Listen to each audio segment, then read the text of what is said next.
Right now, you're tuning in to No Rap Cap Podcast every Tuesday, every Thursday. Be sure to subscribe, like, comment. I go by GASDAHATER, man. I'm Mr. MEANA, the instigator, bro. Bro, we back with another one. Y'all know what it is, man. Off top. Man, J Prince family didn't go to the funeral, big brother. Yeah, fucked me up, bro. Which I thought that they wouldn't go to the funeral because, you know what I'm saying? Like, when we dealing with life situations and family, you know, it only makes sense. I heard you make that statement at the end of the last podcast where you was kind of like talking about like, bro, like when you put your family and fuck what people think is more about what you gonna be here for.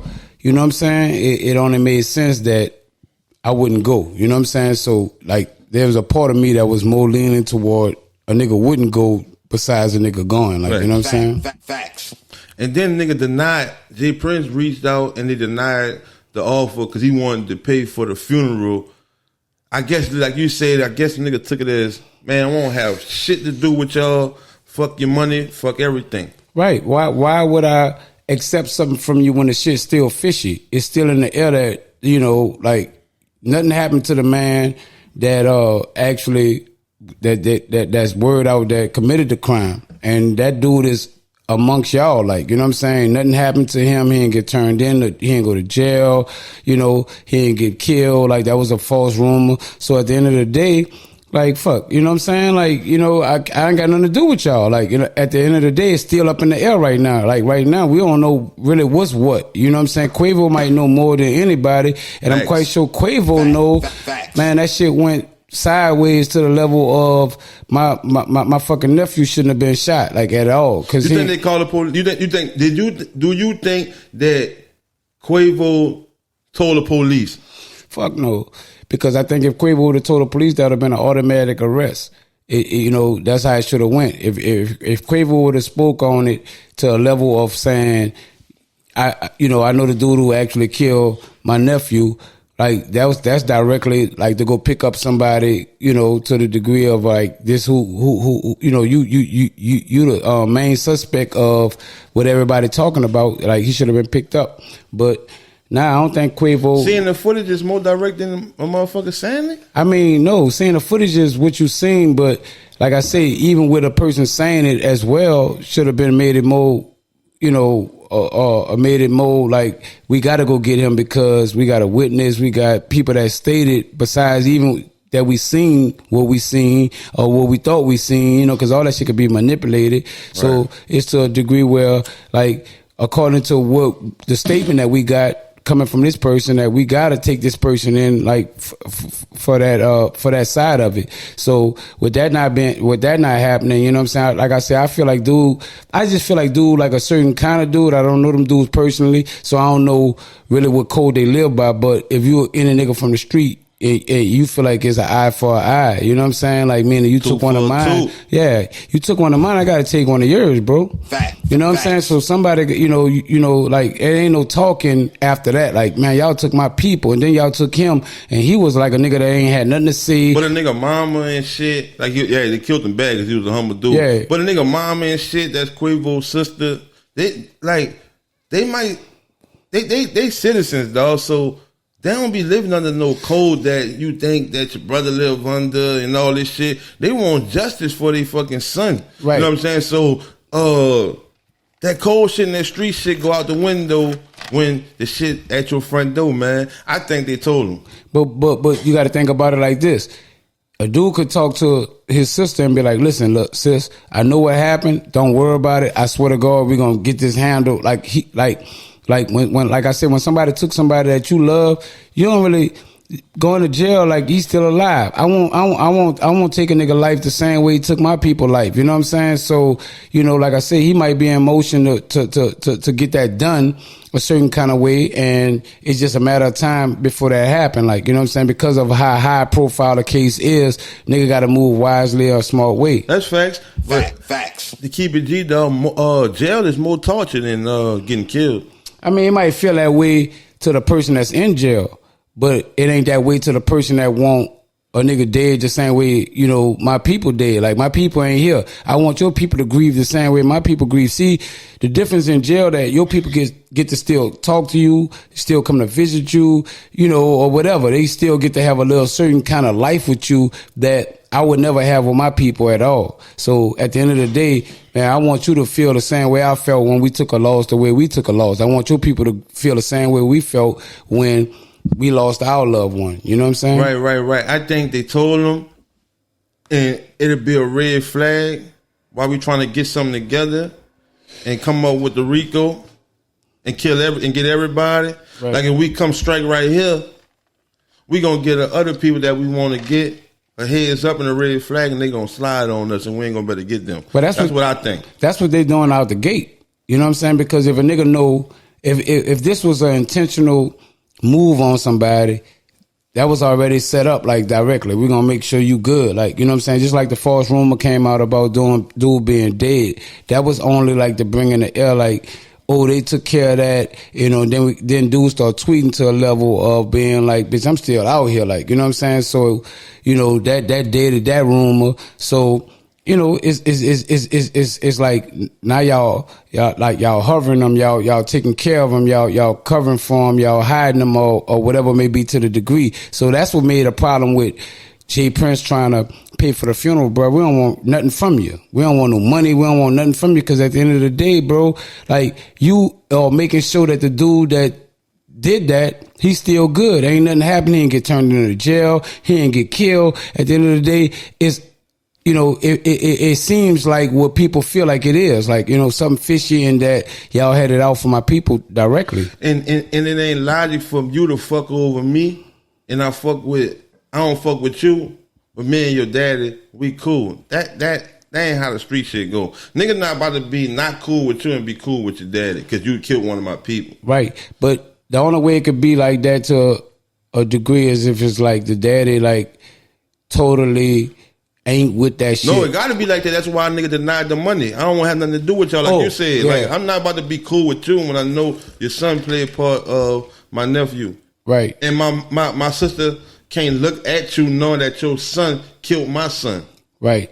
Big facts. The most fucked up thing about that was, like, you know, like I said, I give a lot of respect to the daddy because of me personally knowing him. But at the end of the day, the tweet that came out about being unfuckwittable, like, you know, it was like almost like you playing into what the people saying. And I look at dude as being a dude above social media to a level of, like, I hear what y'all saying, but at the end of the day, I still stand on the principles of who I am. So if I know that ain't how we move, the unfuckwittable shit shouldn't have even been said. You know what I'm saying? It's almost like, you know, like, if that's how y'all feel, then that's what it is. It's almost like that was the attitude toward it. Like, y'all feel a certain kind of way. And it maybe came from like where he felt like it was disrespectful to him by, like, saying, bro, I'm willing to pay for the funeral, whatever need to be done to show y'all that, you know, I got some kind of remorse for what's going on with your loved one. But, you know, at the end of the day, so when y'all denied that, and then people saying that I'm scared to come to the funeral, is total disrespect to me as the person that I stand for as well. But I just look at dude being above social media to a level where he wouldn't entertain social media to the level of the integrity that he's standing on as the man that he is, you know, or the man that I, you know, looked at him as. Like, because I'm only speaking from how I view a person, but now we talking about somebody's son that's involved as well. And it ain't, the threat ain't only to one of his sons, it's to both of them, because they look at both of the sons as being, even though Jazz wasn't even there, it's still looked at as you being a part of the Prince family, and it's like, fuck the Prince family at the end of the day. So, you know, it's up from there. So I, you know, when I saw the tweet, I was looking more like, damn, Jay, you shouldn't entertain that. But when you think about your kids, like, then what side you take on that? Like, you know what I'm saying? I got to stand for what we stand for too.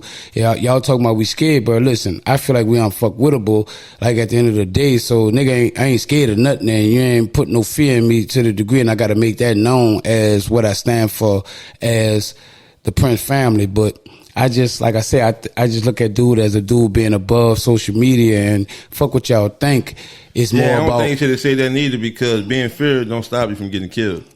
No, fuck no, it never did. Like, you know what I'm saying? On no we level. killed the fastest. Right, on no level. Facts. On no level. Like fear ain't stopping nigga from getting killed, like, you know, but I think, like I said, when he reached out to kind of like do the thing with them for his, you know, pay for the funeral, and they rejected it, it was like a slap in the face to the degree of y'all really feel like whatever the people saying is true. Whether it's true or not, that's how y'all making me feel at the end of the day, because y'all don't, you know, I don't know how that conversation went, but evidently it didn't go to a level where it was respected or taken on to a level where we understand, you know? You know, you could be in a situation, like a motherfucker could just watch you eat, right? You could be eating in front of me right now. Right. And then you finish your food, and then I walk in the door with my food, and I'm eating my shit, and I ask you, hey, you want some of these?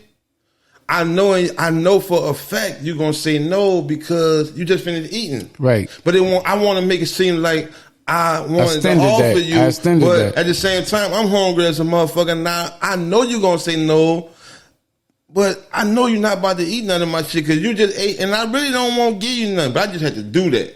Yeah. Just so I could say that next time, bitch, actually, did you want some? You say no. You know I got millions, my nigga, and you know that I'm going to turn down your money, so I could just have the leverage of saying I did offer, right. I mean, I think all that come in a level of just having condolences. If I didn't do it, what fucked me up the most was the memorial that they did for Takeoff in Houston. You know what I'm saying? Like when they put up the flowers of the Prince family, you know what I'm saying, they spent, you know, a boatload of money on promoting the Prince family more than Takeoff. Like that, I didn't understand that, because I felt like if, you know, usually when somebody died, it's just in memory of that person totally, regardless to whoever did it. Nobody putting up the person who was affiliated with it or nothing at the end of the day. If I'm gonna pay for some shit, some balloons or some flowers, it's just totally to the person that lost, you know what I'm saying, or came to a demise, you know what I'm saying. So, you know, when they put up the Prince family, I feel like they was promoting themselves off the strength of the loss of Takeoff, and that's why so many people took that as disrespectful. Like, you know, at the end of the day, it was like, yeah, y'all put a few pictures up about him, y'all did a memorial for him, but it was almost like considered a slap in the face to the people that actually took the loss of the person, you know? But that's like the other side of niggas saying, like, I can't dictate how somebody will feel. I can't, if I was Jay Prince, I can't dictate how you feel about that when in my heart I know I did it for the right reason. Right. He probably did it for the right reason, but damn, dude, like, you know what I'm saying? Takeoff, like, that's the person that died. Like, you know what I'm saying? At the end of the day, let's make it about him. Let's not make it about us. Like, because I done did shit before, and I thought that I was doing it exactly how the other person would want it. Just because you just listening to yourself, and then motherfucker see. Motherfucker, man, it's a motherfucker. I'm like, damn. So you just, I'm saying, sometimes what you're saying could be right, but sometimes you don't foresee it like that. You know what I'm saying? Right. I'm just saying, like, I don't know how you can see. I think all these people that looked at what because you're saying you respect them and you know them as a person. So I would think that you'll be the person that say it probably come off like that, but that same energy you got saying I know him as a person, and that telling me no matter how it look, that part that I'm thinking not true. No matter how it look to me on the obvious negative side, how I'm taking into consideration how I know him, even though it looked like that, I know him, so that ain't really what it was. That's what I think you'll be saying. That's what I thought I would be saying too, but because I would have never thought that they would have went with the move of doing it that way. Even with the tweet that came out, you know, that Jay Prince put out about being unfuckwittable, bro. You know, I just didn't think that was of courtesy to the person that died, like regardless of what people saying, because we can get caught up in what people saying. They're on the outside, but with me being on the inside and with me having a certain type of integrity and certain kind of respect for the one that lost, and I feel like, man, we really ain't had nothing to do with that. I would have never been trying to voice to people, you know, I'm unfuckwittable. I would have been more like, man, like, I hear what y'all saying, but man, still respect to nephew, you know what I'm saying? Ain't no fear in us, but at the end of the day, you know, I respect nephew a certain kind of way, and it's all love to him, rest in peace, to Takeoff. Like, I wouldn't have been feeling like I gotta justify on a level of like me being unfuckwittable to let people know like I am that person still. My integrity on who I am, me standing for who I am, me knowing who I am, that's enough. Like, it ain't nothing to prove to nobody, especially when it's already been proven what I stand for as a person. Like, I feel like he kind of played into social media, and with him being of a certain age and a certain caliber of dude, like, that kind of took me by storm that he would even entertain that, because I thought he was above that at the end of the day, you know? Right. Just like you said, oh boy said that he not the boogeyman. Wack 100 said that he's not the boogeyman.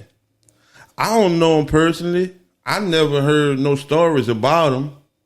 Just myself. I don't know him personally. I never heard no stories about him. When I first heard about him, it was just always on some, I fear this person and fear that person, or he got disrespect. I never heard nothing, bro. Like, why I'm gonna be respect somebody and be fear of somebody that I don't know and think that I just heard, and there's no proof of nothing. Well, you know, a perfect example of him, you know, being a person that, like, when I want mines, like, I come there, like, I make it known that you owe me something. Man, that's all around the world. I get it. I know a lot of individuals like that right in my neighborhood. Yeah, but I'm saying it to the degree of like Floyd Mayweather. You know, he had an issue with Floyd Mayweather where he felt like Floyd Mayweather owed him a certain amount of money. You know what I'm saying? He made it known that I need my money. And then, you know, next thing you know, Floyd Mayweather was going to the promoter or whoever the issue was, like, man, you got to cut him a check. Dude need his money. Like, give him his money. Like, you know what I'm saying? And that was off the respect that he already. That's the backbone of the. Yeah, that's what I'm trying to tell you. That shit getting taken the same way that I'm saying I'm not feeling. He felt the opposite way. A lot of people feel. A lot of people feel that way. You know what? But I'm saying the reason why they felt the opposite way, because the actions of that time, dude was moving a certain way where the people that was in that time frame understood that this is what dudes stand for and this how he move. Like, you know what I'm saying? So regardless of where younger people don't understand, like, really how he move, the people that was in the industry, people that was around, they understood, man, Jay Prince. It's not even about, it's about a nigga not understanding, but at the same time, bro, some people just don't give a fuck about that, bro. And that's why a nigga feeling like he not the boogeyman. He might be the boogeyman to all you niggas. I can't get mad at Wack 100 saying that, though, when a nigga feel like I'm a stand-up thorough dude, too. I don't give a fuck about none of that shit, bro. But I'm quite sure Wack 100 understand. But you got some niggas that don't. You got some niggas that if they know or not. Like, nah, bro, I ain't got no fear in my heart if the shit that I heard is true. Right. I don't give a fuck. So that's why niggas saying, man, he's not the boogeyman to me, even if I heard it before. Right. Because I don't feel that, bro. I don't give a fuck about that. I understand that. And that's why. Like, it don't take away from, you know, the caliber of person of being, like Wack 100 was kind of saying that he never heard nothing that dude really did that was significant to him being the boogeyman. And what I'm saying is that Wack 100, I'm quite sure you know a little bit more than what you speaking out on, because if you've been in the business long as you say you've been in the business, you understand that dude really was moving a certain kind of way where the respect that he got was the respect that he earned. Like, niggas ain't giving niggas no respect off of just, you know, what I heard, besides knowing that this is how he really move, like, oh, this how he really get down. You know what I'm saying? The feds wasn't on him for just being a person that they heard about. But it was on because they knew, like, we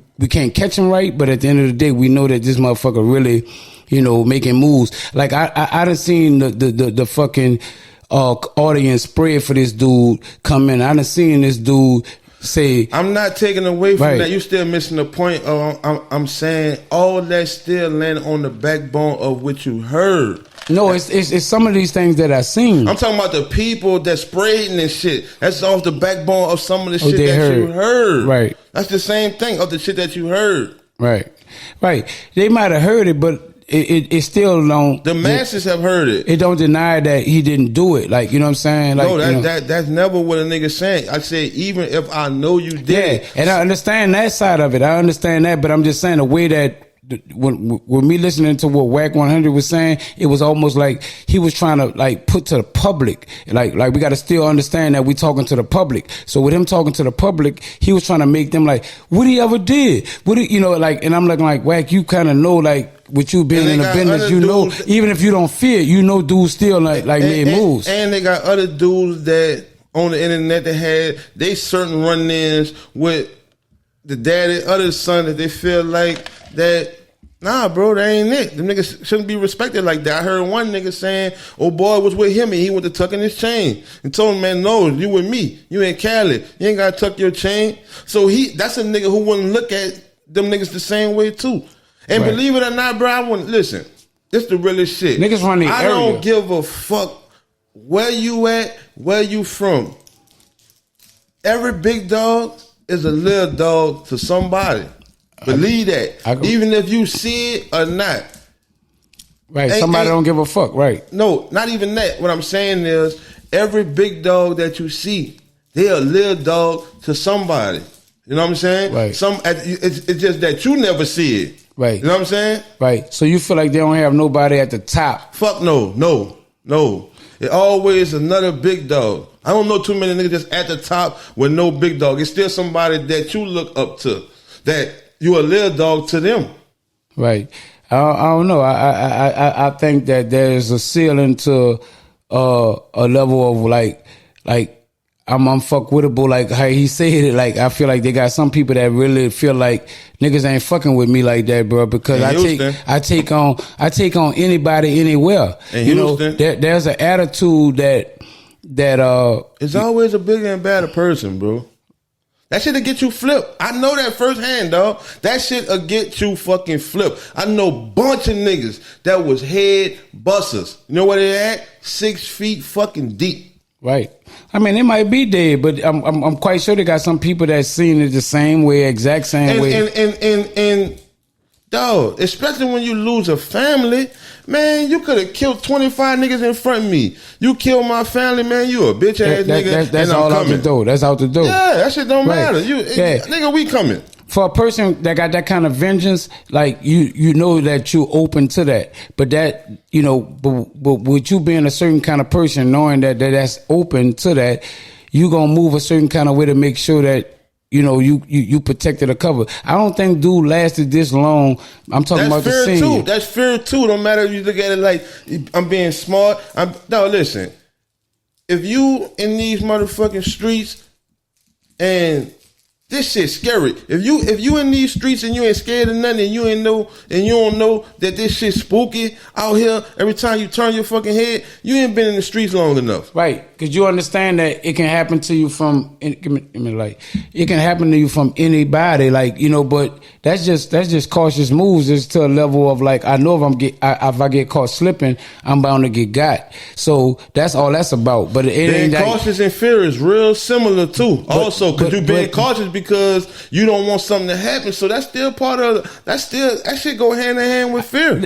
Right, but you don't, like, listen, fear is different to a degree, like, meaning like I'm gonna go where I'm gonna go because I know I got everything in place that I need to have in place. But fear is like, fuck what I got in place. I ain't going, or I ain't fucking with that. So that's why I think dude spoke out on a level of people saying that he was like in fear, because it was like, one of y'all should have came to the funeral if it wasn't no fear in place at all. I just feel like it's a different day and a different time, and do understand that. So he feared now? He feared now? I think some level of that might be fear to that degree, because he looking like I ain't gonna do, because I like can't be a feared boogeyman. Yeah, they got fear boogeyman.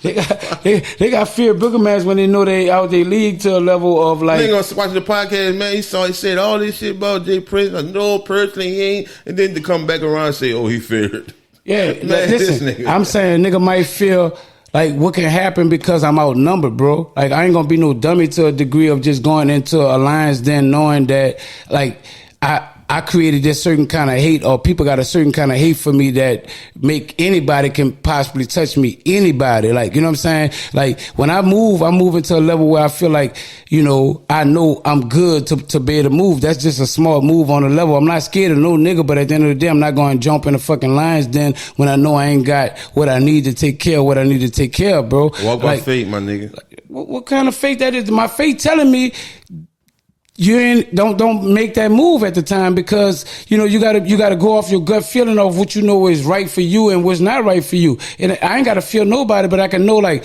man, I'm outnumbered if I go in here. If I go into this situation, I'm putting myself in a bad situation. What you're saying, but that's still that's why I tell you, like, that shit on a thin line. Right. Being cautious and being fear, that shit run hand in hand. Cause some people can say use that as being cautious, and some people use it as fear. If you don't want to be looked down upon, you would go. Listen, if you don't want to look down, be looked down upon, you would go with the choice of word of, oh, I'm just being cautious. I ain't stupid. Right, but listen, if you know that I'm going into like a situation that, you know what I'm saying, that's a level that I can't properly control. You know what I'm saying? It only makes sense for you not to move that way, because, if I'm a certain kind of dude, presidents, anybody, like, they're gonna get like they got Secret Service protecting them. But if Secret Service come to them and like, listen, bro, we outnumbered, we can't go in this situation because we don't have enough men to make sure that you properly protected, they're not going. You don't have to feel a person, because you can know that if I see this person head on one, I don't fear him. But at the end of the day, me going into the unknown of a level of knowing that, I probably don't have a possibility of doing what I need to do or covering what I need to cover, it only makes sense, like, not to move that way. Like, that's all I'm saying. I don't think dude got a fear in his heart of, like, if I got to face anybody head on, that I'm scared of them. I'm not scared of them. But at the end of the day, I'm not going into an unnumbered spot where I know that it's a possibility everybody's against me to eliminate me, and I'm just going to put myself in that situation to show the public that. That's why you hear niggas say, I don't fear nothing, man. They going to have to kill me.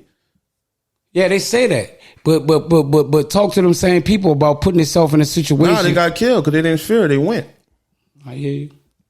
I ain't talking no bullshit. I'm telling you firsthand. I know niggas who ain't fear and they ain't make it back, but they ain't fear.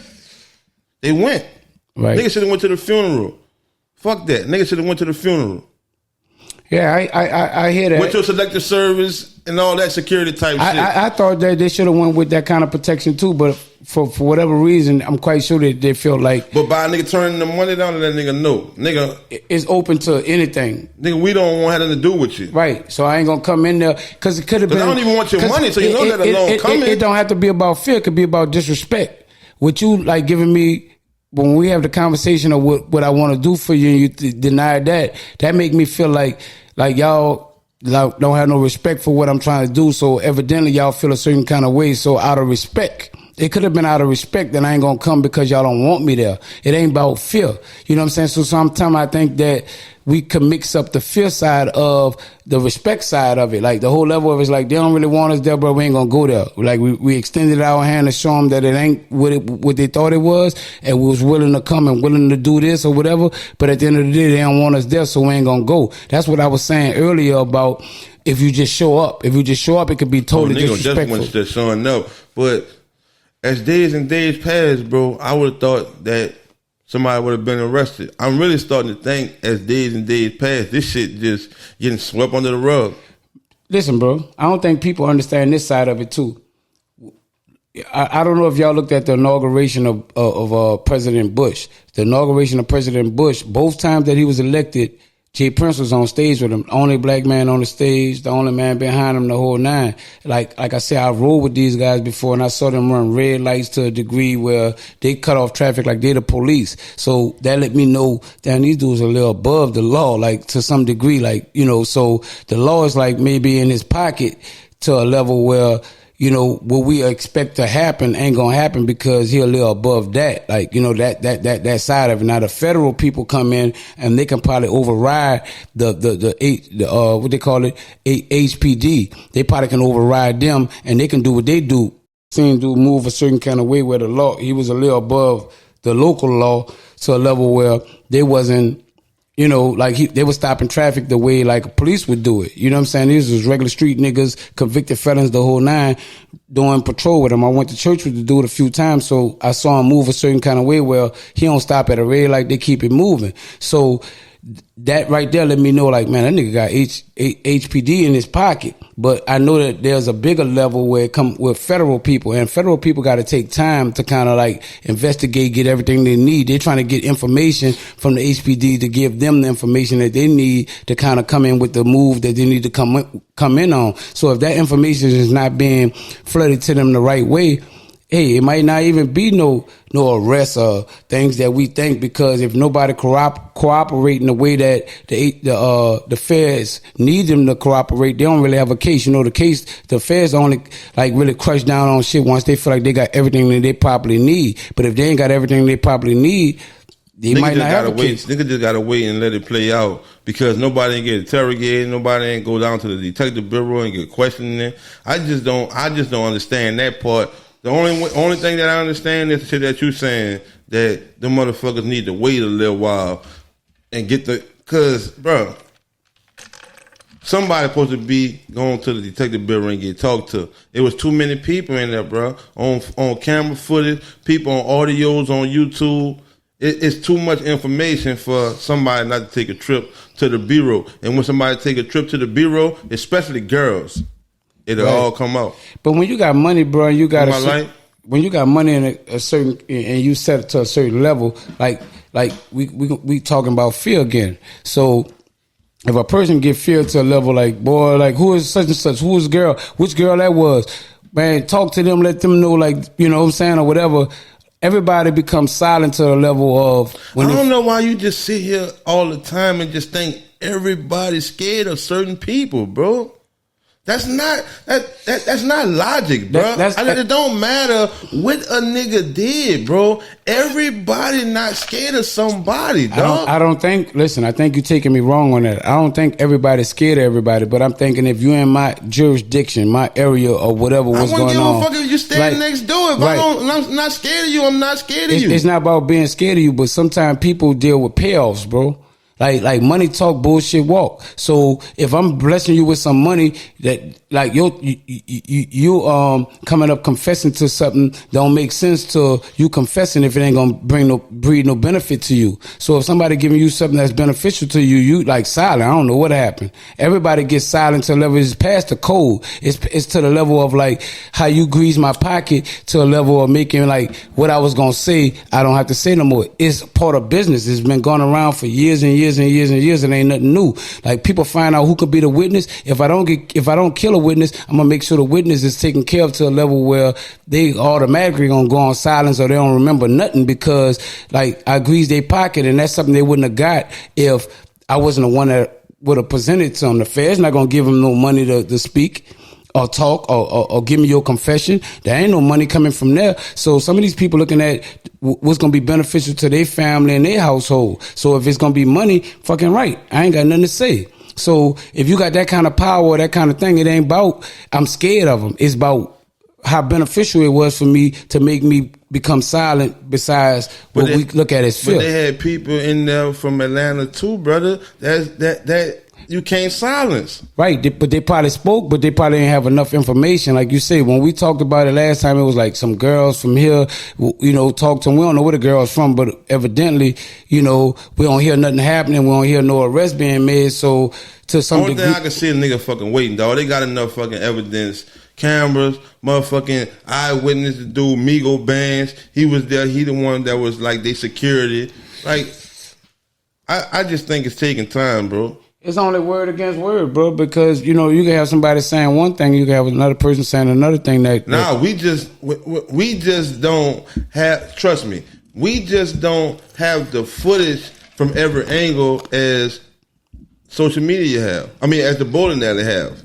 Right. We don't. That's the only thing that I think that while we saying this, that they ain't got enough evidence. Yeah, I think they got all of it. So if you think they had enough evidence, with having enough evidence, you still feel like it take a certain amount of time to make. Yeah, that's what I was saying. Because when you come for the first person without getting everybody simultaneously, or right then and there, you giving a red flag to the other people. They just gonna slide on the run. Right. Yeah, because they know they scooping up people and picking up people according to questioning them from that side of the game. Like, you know what I'm saying? So they become hard to find. We just can't pick all Doug's partners up around him. He gonna slide. See what I'm saying? We can't pick all Young Thug partners up that's around him and not him, and come back until we get evidence on him. Right. We got to round this all up at the same time. Because the more eggs that's in the motherfucking basket, that's the more gonna crack. I agree. I like I said, we'll give it the time. But just speaking on the funeral, let's go back to the funeral side of it. The funeral side of it, man, I saw a clip, like I wasn't at the funeral, but I saw a clip from Offset, and what he spoke on, man, dude felt so heartbroken, like just hearing what he had to say, the way I took it was like, he had some guilt in it too, to a degree of feeling like, damn, bro, I should have been there. You know what I'm saying? For whatever reason, I left the group and went to do my own thing. If I was there, maybe it would have went another way. It wouldn't have went the way that it went, because, everybody could say what they would do in the mix of something already happening. You know what I'm saying? So, I just felt like, from hearing his speech and the things that he said, I felt like dude was hurt on a level of feeling like, damn, dog, because I wasn't there, maybe my cousin wouldn't be dead right now if I could have been there. And it sounded like he had some kind of guilt on himself for not being there. You know what I'm saying? And that kind of like touched me a little bit, because it made me feel like, I feel you, bro. We fall out with family, we fall out with friends, and things happen, and sometimes we feel like, damn, bro, I ain't had no reason to be like the beef that I had with them, or the difference I had with them wasn't worth my cousin dying. Like, you kind of take that on yourself. Not that he need to, but I can understand, like, you taking it on to a certain degree. That's some hypothetical shit. Some shit in the nigga head. Mine's playing tricks on it. It's hypothetical. I'm speaking at it from a hypothetical point of view. I'm just saying, according to his speech, it felt like he dealt with a little guilt from not being there. You know what I'm saying? I don't know if you saw that part, but I saw him speaking, and I was like, damn, like, dude, a little fucked up. He barely can get through it. And some of the shit that he was saying was almost feeling like, like, damn, bro, like, I'm sorry that we had the differences that we had prior to me losing my cousin, like, you know what I'm saying? Like, and I did tell you that all of them was kin, because that's something I heard about it, like prior to the group coming together. I knew that they all played some part of being kin, the whole nine. I know one was a nephew, uncle, the whole nine, but one was a cousin as well. It was all family. So the thing I could say about that, I know sometimes, and majority of the time, if other people that still like alive, and like you was a group, and then that he left and he in that state right there, the only thing that's good that'll come out of that is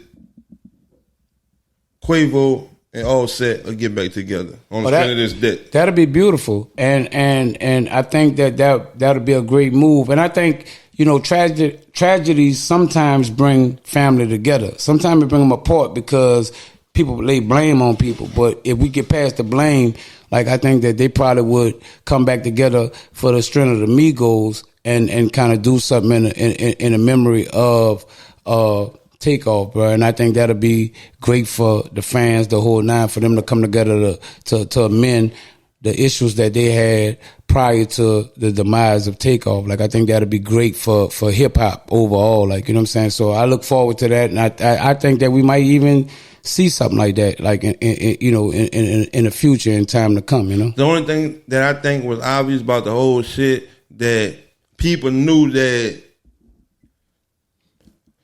Junior, they wanted Junior to say something, and they thought he was gonna say something on that day. Like you said, he posted the fucking obituary, and nigga posted for the next 2 times mixtape that happened to drop the same day. Even though I know sometimes mixtapes be having dates and shit, right, but it should have been pushed back. Yeah, but but nigga didn't want not capitalize off the shit, cause this our pockets too, and we done spent on this shit So if we could capitalize off the debt while we got the eyes on us, we gonna do it. That's the only thing I think niggas should have pushed it back. But do you look at it as being disrespectful to the level of like with all the rhetoric that's going around with y'all having something to do with the loss of this guy? Like, you don't think that it was disrespectful to the degree of like, hey, bro, we should wait a week later or whatever to release this? Like, yeah, I definitely think it was disrespectful, and I think a nigga thought about that, and nigga just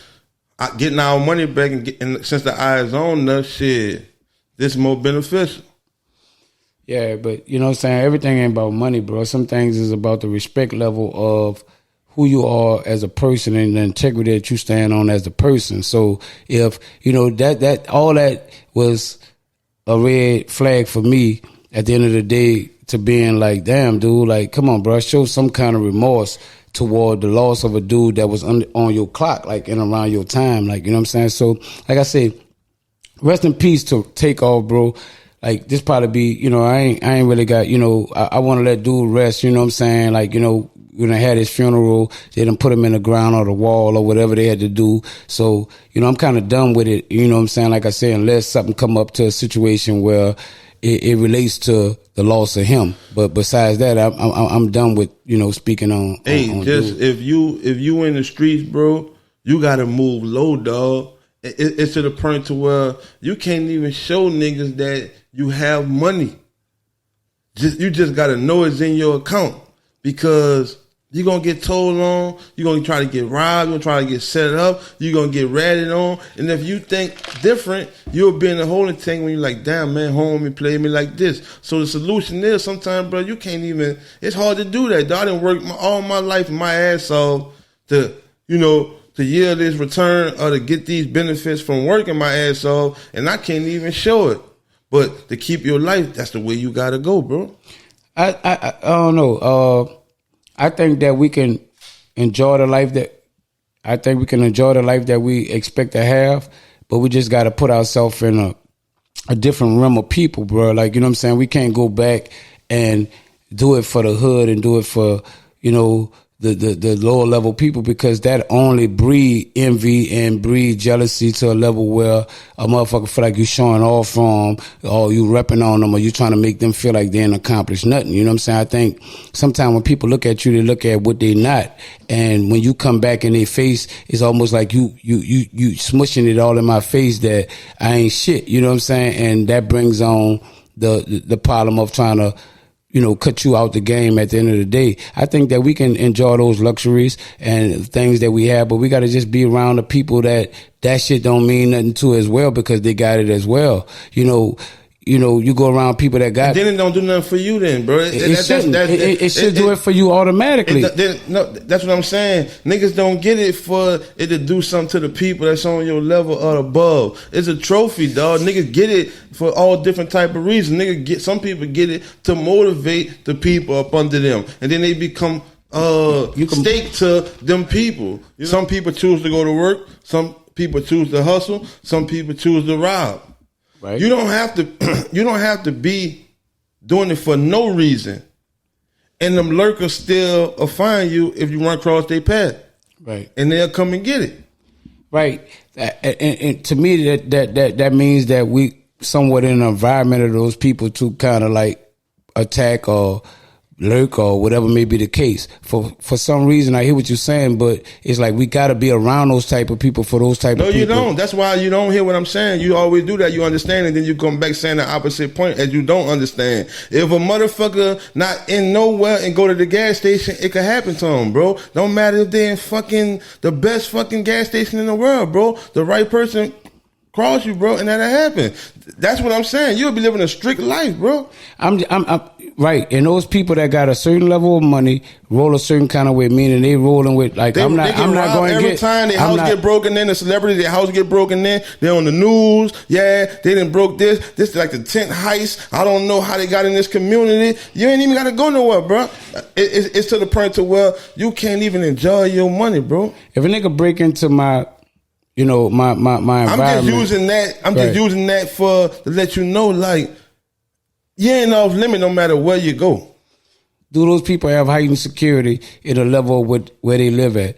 Because it ain't happening to... See, you going off just that one thing that I said about at home when we were talking about moving different, dog, moving around. Well, I said a lot of things in the house, but you made the first point, bro. I just said the house, and then now you going straight to the house. Let's finish going about what you started with, riding around. Fuck the security at the house. Let's go about when you say about moving around. But according to moving around, you got to move around with a certain people because you know that you gonna move around. Like, listen, you moving around with your security the same way that you moving around, like anywhere you go. Man, we talking about average people, dog, who got shit, who getting shit. I'm talking about it could happen to anybody. Oh, you talking about average people? I'm talking about celebrity type people, bro. Anybody. When niggas said that niggas can't enjoy the success that they got, dog, that's anybody. There ain't no celebrity. That's anybody who becomes successful. Yeah, right. But my thoughts was about, because we were speaking about, the Migos. I was thinking about celebrities. Like, so if you're gonna move as a celebrity, we was all for that. No, I wasn't off it. Yeah, you said we ain't talking about that. We were talking about. I made a statement that niggas can't even enjoy their success no more with their work and earn. I still was thinking celebrities. I'm just letting you know where my mind was at. I was still on the mindset of celebrities, like regardless. So yeah, I'm good with that. Yeah, the cup full. But listen, I'm on a. You talking about average people, bro? Who work and just enjoy trying to enjoy their success. We talking about regular individuals. It's kind of hard for you to enjoy your success, dog. Right. I mean, gotta be prayed up, bro. Can't fear.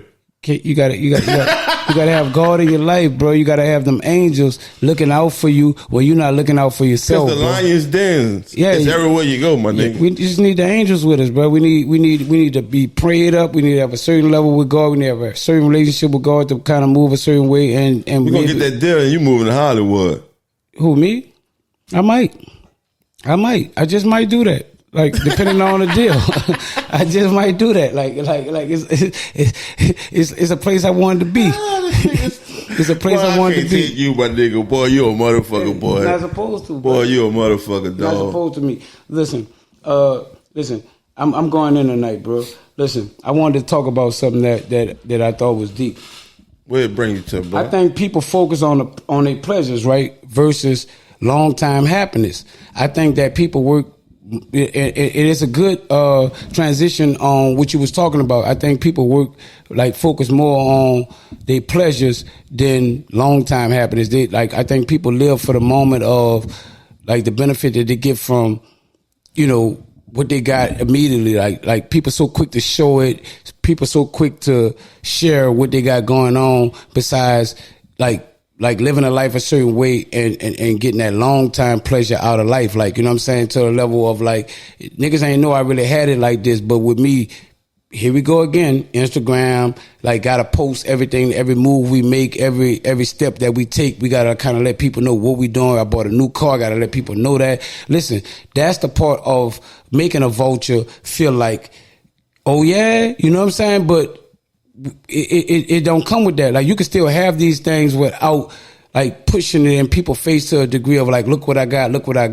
Like, they'll see what you got, like, by seeing you more than you just trying to like advertise it. Like, I just bought a new car. I got all this money. I got some new jewelry. Look what I just went and bought. At the end of the day, when you see me, bro, you'll see me with it. And most likely when you see me, I'm already secured. I got everything I need around me to a level of like, you only saw it when you saw it. It ain't nothing that you had time to plot on. And I think that people live more for the pleasures of what people saying before they see them, besides the long-term pleasures of really actually living that shit and really having that shit for real. You know what I'm saying? Like that's my outlook on why so many people getting attacked or becoming bait to niggas to that degree, like whether you're a celebrity or not. That nigga just said exactly what we were talking about. Right. You just said exactly. No, but I'm saying everything you just said disagreed with the conversation before that we had. And I told you the reason why I spoke on it. I was speaking from directly a celebrity side of it, but I'm just saying, or the reason why, a lot of us become bait because of the advertisement or the shit that we do. We can't show our shit no more. Yeah, but no, you can still have it. You can still enjoy it. If you're looking for a long time pleasure of it. If you're looking for a long time pleasure of it, you ain't got to advertise everything that you went did. I just went spent 70 bands in here. I just went to the jeweler. I spent blah, blah, blah, blah. Oh, yeah, I see what you're saying. Like, you're flaunting you're flaunting it in front of people. You could just have it, and people, when they see you, Dang, but when they see you, they see it for already like, oh, dude, looking nice. Like that'll be different more than like you giving me time to plot and come up with whenever I can catch up. That right there just postpone your shit for a little while. That's all I get out of it. I'm just saying, because they seen it now. Then nigga, now they seen it. Well, we got time to plot on you after we seen it. Yeah, so but you might not catch me in the same situation. You might not. The setup might not be even the same way without you setting up the plot. That's a nice thing right there that you said, jewelry. This is spin off. Now I get what you're saying. Like, you don't know where I'm going at. You don't know what I just got. You don't know how I'm moving, right? You don't know what I'm moving. You just see it when you see it, and then you be like, oh, dude, like really shining, like, or whatever may be the case. You might have never seen me in that spot again. But with you already seeing it ahead of time and knowing that I'm gonna be in this spot, it sets you up. Load up. Right. Load up, they're gonna be there. I just seen it. Right, I just seen it. Like, he just advertised, he just bought new this and that shit. That's jewelry for how much you spent on that. See, they kind of brag on everything. You gotta let the people like assume. Hey, you think that's real? You think that's like whatever? Like, let them think whatever they want to think. We so into proving to people that it's really what it is more than what they think it is. Like, you know and to the people who can't afford it. Right. We into proving a point to, we always want to prove a point to the people who beneath us. I don't understand it. But this is what I want to tell you about when we say jewelry. The same motherfuckers who be talking about support black businesses. Right. Why are you going to give all your money to Johnny Dane? He don't support blacks. He just take your money. He just take all the blacks' money. I don't see him fucking giving this, doing that, giving shit back to the black community and motherfuckers. I don't never see him held nothing, doing nothing positive to all the people who go there with hundreds and hundreds of $1,000s. Why we give our money to him? Right. Do we have black people that's in that position to actually go to? Because, I know some people like Iceman and things of that level, people was kind of dealing with them. But then you get the Fugazi shit. Like, I don't know if Johnny Dane got the Fugazi shit, but I heard shit about Iceman to a level of like, everything ain't solid or real or, when you get it. So people like, when you hit a bad law about anybody, whether white, black or whatever, you just looking like, man, I ain't doing no business with him because. That's the stigma of Johnny Dane. I don't understand this shit, bro, with a passion, because this celebrity go to this person and I respect him because he above me, and that's why I go at it. I don't even know this nigga got real diamonds, but I know I respect this person. He went there. That's why I'm going. I want the name, because I didn't hear motherfuckers who said they want the souls and they got fake jewelry. And I didn't see motherfuckers that want to say they want the souls and I got real jewelry. Right. Why you ain't going to him? I'm quite sure when they get the jewelry, diamond tester make you think it's it's real. They got fake diamond testers. That's what I'm trying to tell you. I'm not understanding it. I think when the people that go to Soul, I think that when they buying that shit, they know that what the deal is, and the people that's buying the real know what the deal is. You know what I'm saying? Because of what you being priced on or whatever may be the case of it. Oh, so the price tell you is real. The price, far as like what you getting it, the paperwork, like a lot of that shit come with paperwork, things of that nature where the value of it for real because it's documented as it being this, and you got insurance on it to a level where it's worth something to you. Like, you know what I'm saying? A lot of people that get jewelry, they ain't getting jewelry with no insurance on it, no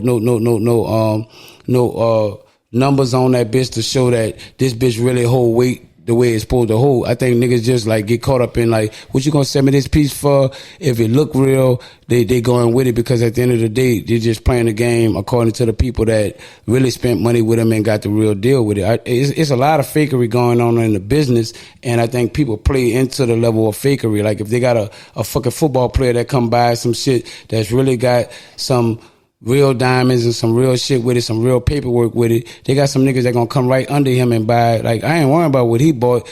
So what you can give me, and I'm quite sure Soul give him the game on, like, this shit ain't really real, but it look real. You know what I'm saying? And they tend to buy into it the same way because it give them the same look that it give. And I don't think it just work with Soul. I think it work with any jewel around the world. Like, I can give you some shit that look like the real, or I can give you the real. The real gonna cost you this much. You give you some shit that look like the real, I'll give you some real that look like the real. You think that's how it go? Because that's I think I'm saying that's what you're saying. No, I got some shit that's not real that look like real. I got some shit that's real that look like real. I think when you get the paperwork on what you buy, like when you go buy a Rolex from the Rolex organization or whatever, you get paperwork with that solidifies that it's really what it is. Like, half of these people can't produce no paperwork on the jewelry that they bought. They can't even produce the insurance that they got on that money because nobody's not going to insure something that's not real. If you think that I'm selling something and I know that this was this insurance to you and it ease your mind that this real, this piece of paper, you think I'm not going to work my magic to get that piece of paper to sell you if I know this would confirm that it's real in your mindset? The insurance level got to back up what they're insuring. So, like, when you go get insurance on a certain type of jewelry, they got to, like, already know that what I'm insuring, what I'm giving you insurance on is of value. You talking about from the place you bought it from? No, I'm talking about the people that's insuring it because that's the same that ain't the same person. That's a different person. That's a person that's insuring. It's like, So you don't get insurance from the place where you buy it? No, you get insurance from a real insurance company that's going to say this is worth X amount of dollars and we're going to insure it at that price. You know what I'm saying? The jeweler can't say it's going to be insured at that price because he can't, he not in that position to kind of do that. It's I'm pretty sure then a lot of niggas not insured. That's what I'm saying. They don't have the paperwork on the jewelry that they actually buying. Half of the guys that you talk to them, ask them to produce some paperwork, they don't have it. But ask somebody that went to Rolex and bought a real Rolex watch, whether they got a diamond in it or not, they're going to have some paperwork. They're going to have serial numbers on it to kind of show that this the real deal. Like, a lot of these people don't have But you can't get insurance unless it's real. No, I'm saying you can't get insurance unless you have it, though, right? Yeah, but you got to go get it appraised. And when you get it appraised, you can get insurance on it from what it is. That's what I'm saying. So at the point of buying, you don't know if I can even get insurance on it.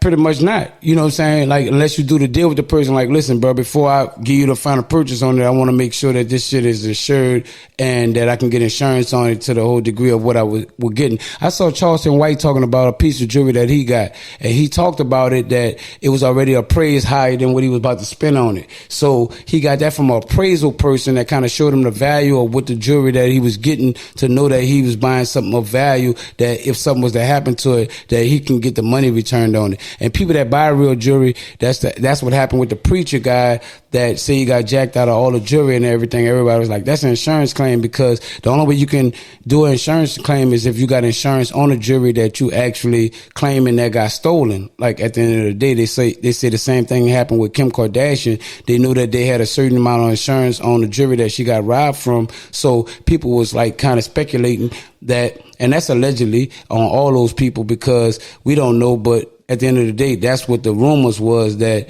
it was an insurance job to get a payoff for some jewelry that they didn't want no more. You see what I'm saying? So yeah, so how the insurance people know if you don't still got it? I mean, you put a police report in that it's been stolen. Like all we can go off is like that you've been robbed and you say you ain't got it. So when you got the police report, you saying what was taken, and you saying that this piece that I say I got, it better never come up again. But according to you saying that piece was gone, then that's the reason why you getting paid off your insurance side of it, because they show it, you got the proof that's saying that was taken from you from a police report saying that this was taken, and that's what you claiming. Like, at the end of the day, people do fake insurance claims all day. They take everything out their house, you know what I'm saying, and say I got robbed, and then put everything back in it. It's on you to prove that, according to the police report, that this was what was missing, and this is what I'm claiming that I lost. And that's the game a lot of people play. It's not saying that it's a real way that you really got robbed or really, lost this. It's just saying that you're making a claim that it got lost and you're looking to get paid off for it. For fraud. Yeah, people do fraud all the fucking time. That's not nothing new, but that's a part of the game. People do it all the time. In the white world, that's something that they do, you know, every day. You know what I'm saying? Like in the black world, we just learning that we can do that. So that's why it makes sense for some of these artists to make sure they get the real jewelry. So if they're going to make a claim on it, they make sure they got all the shit in place to actually get paid for it. When we get that deal, where you going to? Well, I'm going to anybody that can give me, you know, some real jewelry that I can make some, you know, have some insurance on it. So if it come up missing, I can actually get paid for it. That's all I'm saying. And I'm going to leave it right there. What kind of piece you going to get? I'm going to get a no wrap cap piece. You know, facts. Look at that boy. I'm going to get a PNC piece. You know what I'm saying? You know, shit like that. You know what I'm saying? I ain't really no super jewelry dude, but I just want to rep like the brands that I really stand for. You know what I'm saying? So if I'm going to get any piece, I'm going to make sure it's real, and I'm also make sure it's something that I stand for at the end of the day. So yeah, so I'm getting that. What's the price range? The price range value on the level of what kind of money I got. You know what I'm saying? If I got to get a little bitty piece that's real, I'm gonna get a little bitty piece. But if I got the money to buy a chunky, stupid, ugly, you know what I'm saying? If it's gonna be chunky, stupid, ugly, and it's gonna be worth some money, and if a motherfucker come with me and play with me, I ain't tripping off that because I ain't giving my life up for you. Can have it, brother. Go ahead, take what you got to take because I know I'm gonna make a claim on it and make my money back. Just don't take my life over this shit that I know I got insurance on. That's why. No, I was about to fuck around and say it, but I'm gonna tell you this. That's the real reason. But I was about to say, you can't get no piece without me getting a piece. That's what I was about to say. Oh, you gonna get? If I'm getting a piece, I know you getting a piece. No, I ain't getting a piece. Well, you got the money to get the piece. It's your choice not to get a piece. Yeah, dog. Because but you have the money to get it. Like if I choose to get whatever, and it's looking like damn, MEANA shining and Gas not, it ain't because Gas can't shine. Gas just choose not to. Yeah, use his money that way. I've never been that type of person, bro. For this reason right here, that I don't want the trouble, bro. Right. I don't want the trouble, dog. Because I know they got wolves out here. You know what I'm saying? And that's why I was just saying that nigga can't enjoy the success that they, you know what I'm saying? Let me tell you something. I don't want it, bro. When we get this money, right? You gonna have to get it. When we get this money, I'm gonna represent for both of us. Cause I'm gonna have security, like fucking, you know what I'm saying? Like I'm the president when I'm moving, when I know I'm worth a certain value at moving a certain kind of way. I'm not gonna be moving sloppy. They're gonna be like, this bitch here, like, you know what I'm saying? I'm coming through like Jay-Z. Bougie. I'm coming, call me what you want. I'm coming through like Jigga, man, you know what I'm saying? But at the end of the day, my people gonna always be my people. And I ain't gotta even make myself accessible to the people that's not my people, bro. Like, you know, and however people feel about it, that's how they feel about it. That's what I'm valued at. And I gotta move according to how I'm valued at. And I think that if more artists or more people understood that, they wouldn't worry about what people say about them, because what people say about them don't pay their bills, bro. Don't save their life. Don't put nothing in their life. You know what I'm saying? So at the end of the day, it's just your opinion, and it don't really matter to me. Nah, I am that type of nigga, bro. Like, I'm a nigga, dog, that I really don't give a fuck about that, about the shit about that I'm saying that you can't enjoy your success. Yeah. I'm saying that. But I am the type of person who don't give a fuck about that. Like, I ain't walking on eggshells for a nigga. I'm just saying that's how my mind will work. Right. But when I think otherwise, because I be having all type of ways I be thinking, bro. Some days I was like, this shit ain't worth it. And some days I be like, shit, fuck it. So, with that being said, I'm glad you brought that up.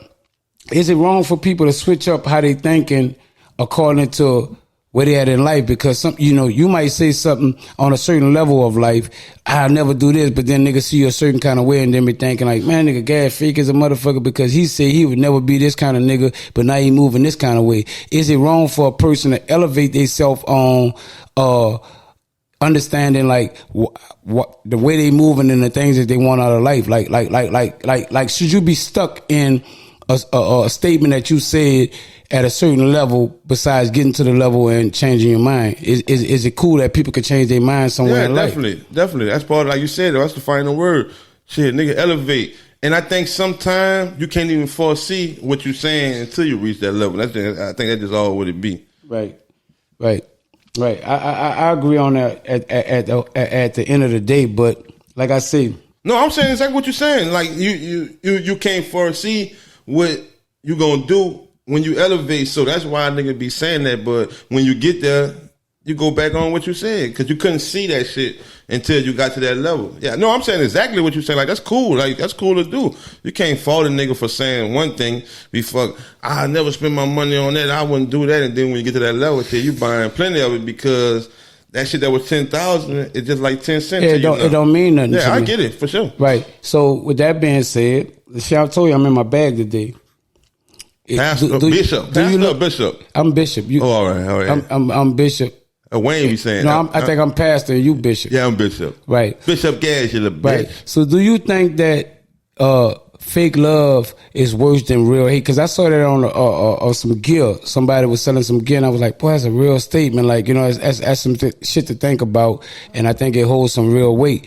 Is fake love worse than real hate, bro? Yeah, because the when a nigga hate you for real, you ain't gotta guess it, and you're not gonna be shocked, and you already on point. But when a nigga playing you close for ulterior motives and got secret agendas, it crushes your heart, bro. Yeah, you know what I'm saying? It hit another kind of way. I was saying the same thing, and that's why I fuck with you, bro, because I know that we look at life like even though we have like some disagreements and don't agree on everything, like our main focus is the same thing. So that's how I look at people for real too. I'm like, damn, like, you know, when I saw that statement, I was looking like, damn, you know, fake love like is worse than real hate because you'll have this person close to you and you believe in and they laughing with you, they dapping you off, they telling you know, man, bitch, I love you, bitch, you know, we come up out the trenches and all this kind of shit, and you want the best for that person because in your heart you looking like, man, we getting it, but at the same time this nigga really like he got fake love for you, that ain't real. You know what I'm saying? But to that motherfucker that hate you, it's just directly blatant that dude don't fuck with me. So I know how to move around him, and when I see him, I know how he coming out the gate. It ain't no guess, it ain't no wonder, there ain't no way that I gotta like second guess. I already know, like, man, that nigga don't fuck with me. That's crazy that you say that, bro, cause I'm glad you say that, cause I can say this. That's one of the main reasons why I changed my life, dog. It's not for my kids, for my family, for none of that. It wasn't for none of that. I got tired of being in a situation that I kept being in by overextending myself to others and thinking they was genuine, looking for me in them, and I was always let down. That's some true shit. That shit, man, fuck no. Nothing ain't worse than fake love. Right. We see it all the time, bro. You know what I'm saying? And it's hard to detect, you know what I'm saying? Because it feel good when it come to you. And sometimes we can get caught in our emotions of like, man, everybody fuck with me. That's how people let their guards down to a level of feeling like, man, everybody fuck with me. Nobody ain't gonna fuck with me. That go back to the level of what we was saying about how niggas get caught slipping to a degree of like, you know, it be the closest person to you that like kind of make that strike on you, and it be a person that you would have never expected that would do that. Like, you know what I'm saying? Because you felt like he wholeheartedly in my corner the same way that I'm in his corner. And it's just cold blood for, you know, a person that you want the best for. He don't, you know what I'm saying? He don't look at you the same way, bro. You know what I'm saying? And, you know, I think that, you know, that's why I pray all the time for a discernment spirit to kind of know who around me. You know what I'm saying? And, you know, it ain't no test to niggas, but I always watch niggas around me according to how they move, like within my circle, like with the smallest things, you know what I'm saying? Because I know like if you do this on the smallest level, when it comes to a major level, I know I ain't got no chance. I know that it ain't no hope for me because you'll cut my throat, you know, because I saw you cut my throat behind some of the smallest shit, and it mainly be over females. Right. But sometimes, like the shit that a nigga be praying for, like you said that, like sometimes it might not be in your eyesight.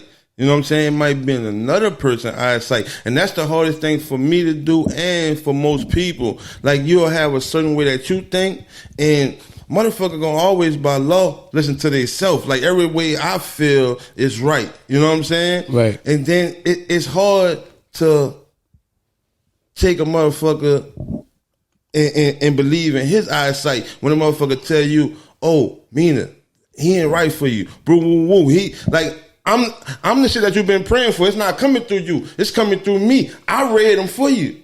Right. But you're not gonna listen because you going with your own way of thinking. But the shit that you was praying for, I was the blessing to show you, like, homie, look, don't fuck with him. Look, he like this, he like that, and that be it. But could that come from also a certain kind of respect you got for the person that's telling you that? You know what I'm saying? Because depending on what kind of friend you are to me or what kind of person you are around me, like I would probably take more heed to what you saying, even though I ain't see it, off of the respect that I have for you as the person that's around me. If one of my day ones was to tell me something ain't right, I'm putting that in the back of my mind. Even if I don't move on it directly, I'm looking at it more like, I hear what you're saying. I'm just trying to watch for that now because I wasn't looking at him that way. You know what I'm saying? Like I wasn't directly looking at dude as that type of dude. But now since you put that on my mind, I'm kind of looking more of what you might have saw that I didn't see because I was blinded by, what's that, bitch?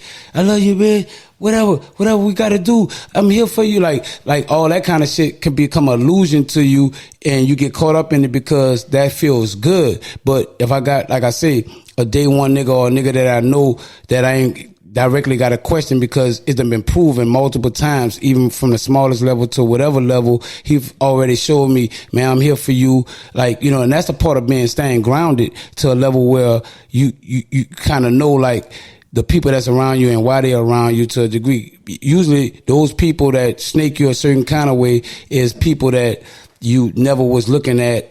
Like you met them, you got in with them, they was cool, but at the end of the day, they wasn't most likely a dude that showed you no sign, like you know you ain't have enough time with them to kind of see those signs that your partner may have seen. So I'm gonna take it still in my mind as like, you my partner, you might be looking at, dude is a good dude, a cool dude, and I like him, and I don't see what you see in him, but it's gonna always play in the back of my mind to be like, my dude did tell me about dude, so I'm gonna kind of watch to see if I see what he see in him, to kind of observe him to a level to see if he's showing me now that my eyes are open to what my partner said about it. Like I would be that. But when that you're open. listening to yourself, even though a motherfucker might told you, you still can't see it yourself. That's why it took that person to tell you. You still might can't see it yourself.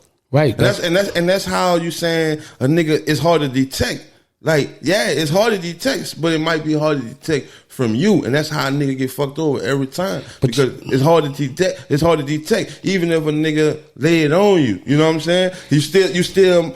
It's like sometimes you could recognize shit, and you could tell a person, and they be like, I don't really see him like that. I don't see him like that. Right. You see what I'm saying? But do it open your mind to at least like start looking for it, because you wasn't aware of what the other person may seem, because, you know, he might have seen him a certain kind of way. Like he might have saw him outside of your company. He might have saw him like saying certain things or acting a certain kind of way with a broad to a level where he looking like, I gotta watch this bitch, and then bring it to your wedding. And the only reason why you didn't see it because it wasn't never in your sight, but it was in dude's sight, and dude can explain to you like, man, I saw that bitch talking to a bitch. Remember the bar you was talking to? I saw him in her ear. I'm telling you, watch that bitch. Like now, like I you know, I'm just saying that brings awareness to me to a level to where I might be able to watch him a different way than I was watching him because I never looked at him that way. That's all I'm saying. I'm saying that the person that told you about it can bring some opening to you to be to bring your eyes open to a level where I wasn't looking at him that way, but now I'm looking for that kind of shit. When you're looking for it, most likely you can see it. It brings me to a level of like, speaking of like our counterparts, like, you know what I'm saying? Do you know, I'm wondering, like, you know, because I feel like there's a problem between the black man. There's some type of animosity between the black man and the black woman, bro, in our society or our community today. You know what I'm saying? It's like, you know, we quick to, you know, downplay, you know, the women, you know, and the women are quick to downplay the men. I don't really hear that in too many other racial people, like, you know what I'm saying, talking about the white man ain't shit, the white woman ain't shit, the Chinese woman ain't shit, the Chinese, you know, man ain't shit. But in the black community, it's like we at odds. You know, I think when they came out with the Me Too movement, it became a voice for our black women more than directly what the statement was about. You know, it's about Me Too as females as a whole, but to some degree it became like the problem between the black man and the black woman, like, you know what I'm saying? So, you know, I just wanted to, you know, get your opinion on, do you think that there's some type of animosity amongst black men and black women. Now, I don't think no animosity. I just think that if you ain't got no money, a bitch ain't fucking with you. I don't think it's no animosity. You think it's that simple? It's that simple, dog. That's how the world running right now. You ain't got no money, bitch ain't got 2 words for you. Okay. I'm glad you said that. So what you're saying that big facts. You know, facts. Yeah. I can get that point too. But you know, we use this word, and you know, I've said this on the podcast. You know, recently that we always talk about. We use words loosely, like you know, love. You know, hating. Yeah, all that shit overrated. Yeah, right. So when it comes to toxicity, where people be like, you know, any problem that we got in a relationship right now becomes toxic. You know what I'm saying? Like, you know, none of this shit ain't brand new. You know, these issues been going on day in and day out amongst male and female, period. You know what I'm saying? But for whatever reason, if I got a problem with a female now, you'd be like, y'all got a toxic relationship because we got a problem. Like, people tend not to work through problems no more because, you know, everything that's a problem it's toxic. You know, like, we just got differences. I see shit the way I see it. You see shit the way you see it. It's on us to communicate and kind of get an understanding from that. But instead... Oh, ain't no communication. But communication is key, bro. Like, you know, it's the only way that we can get some understanding on any issue.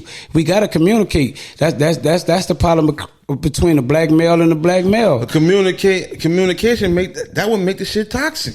When you communicate, that's what make it toxic.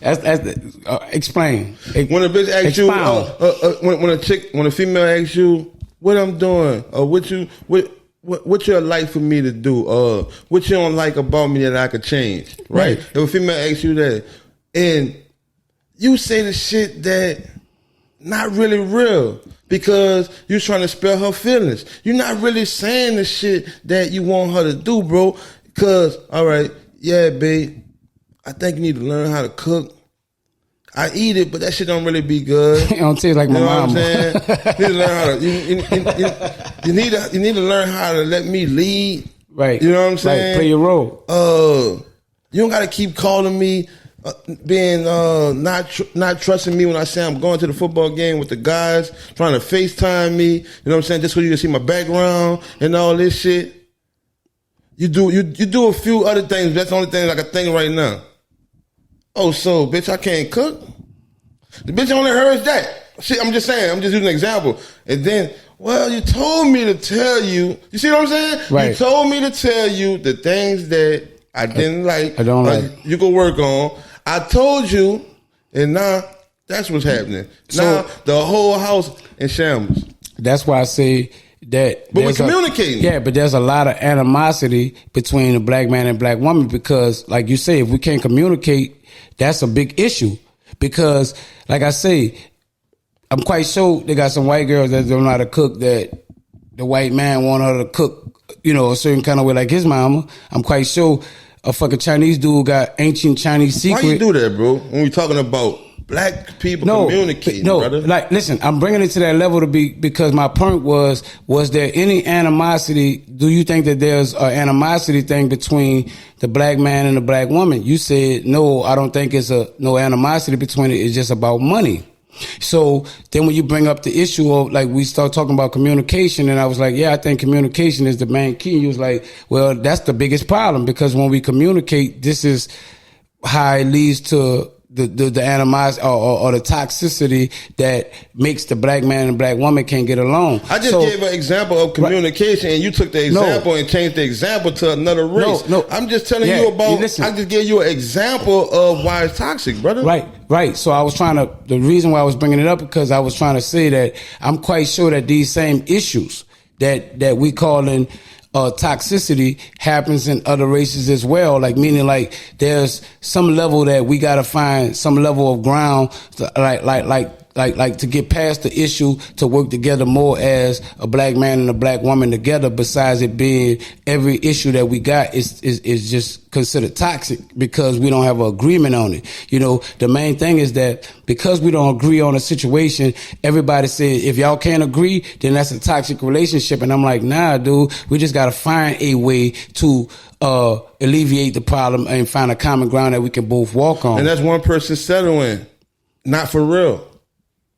That's one person settling, not for real. I mean, I think that we all gotta compromise to some degree to make anything work, because everything shouldn't go the way. It's always gonna be the woman way unless you got some money.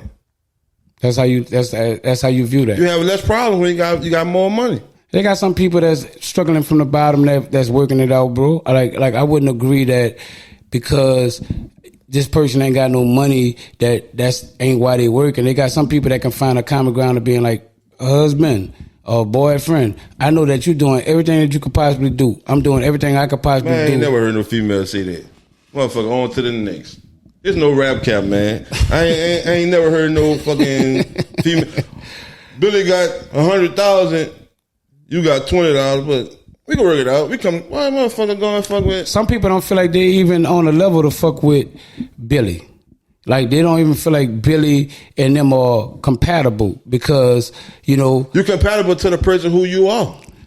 Right. So, okay, that makes a lot of sense. If you're compatible to the person we are, then this is where we are. Then I think that we can find a common ground on the level of like, this is where we are. That's why I was saying, you doing the most you can do. For as in your situation, you could be a convicted felon, can't get a job, whatever. I understand your case. My situation could be like, man, I ain't got no education. I can't get no certain kind of job. I'm only can get this job. And it's kind of like where we're at. All I'm trying to say is that every situation that happens that's disagreeable to us don't have to lead to us having a toxic relationship. You know, we have to find a way as a people to try to work that out to find a common ground that we could both walk on in a respectful lane.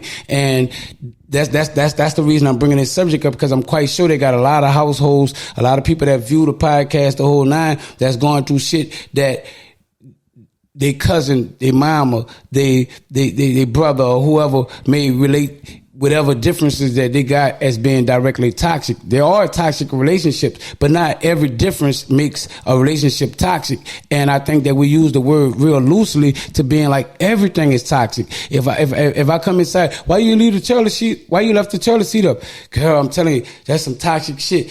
Niggas do that on a regular level, and that's, you know, like they just make a problem out of some of the shit that's not really a problem, but they make everything to be a toxic situation because it's an issue that we have a difference on. And I'm just trying to bring to the point that, you know, and for the listeners and the people that kind of tune into us, that listen, if you're in your household and, you know, you and your dude working towards something and you know he doing his best and you doing your best, man, try to find a common ground. Do better. Try to tell you. Yeah, MEANA with the shit. I want this other shit. MEANA with that shit. You better do better, get you some money, and move on to the next person. Yeah. So when you move on to the next person, that don't mean that you're not gonna have no problems that's gonna be considered toxic. If you look at everything as if we got a difference, that it becomes toxic. Everybody got some toxic.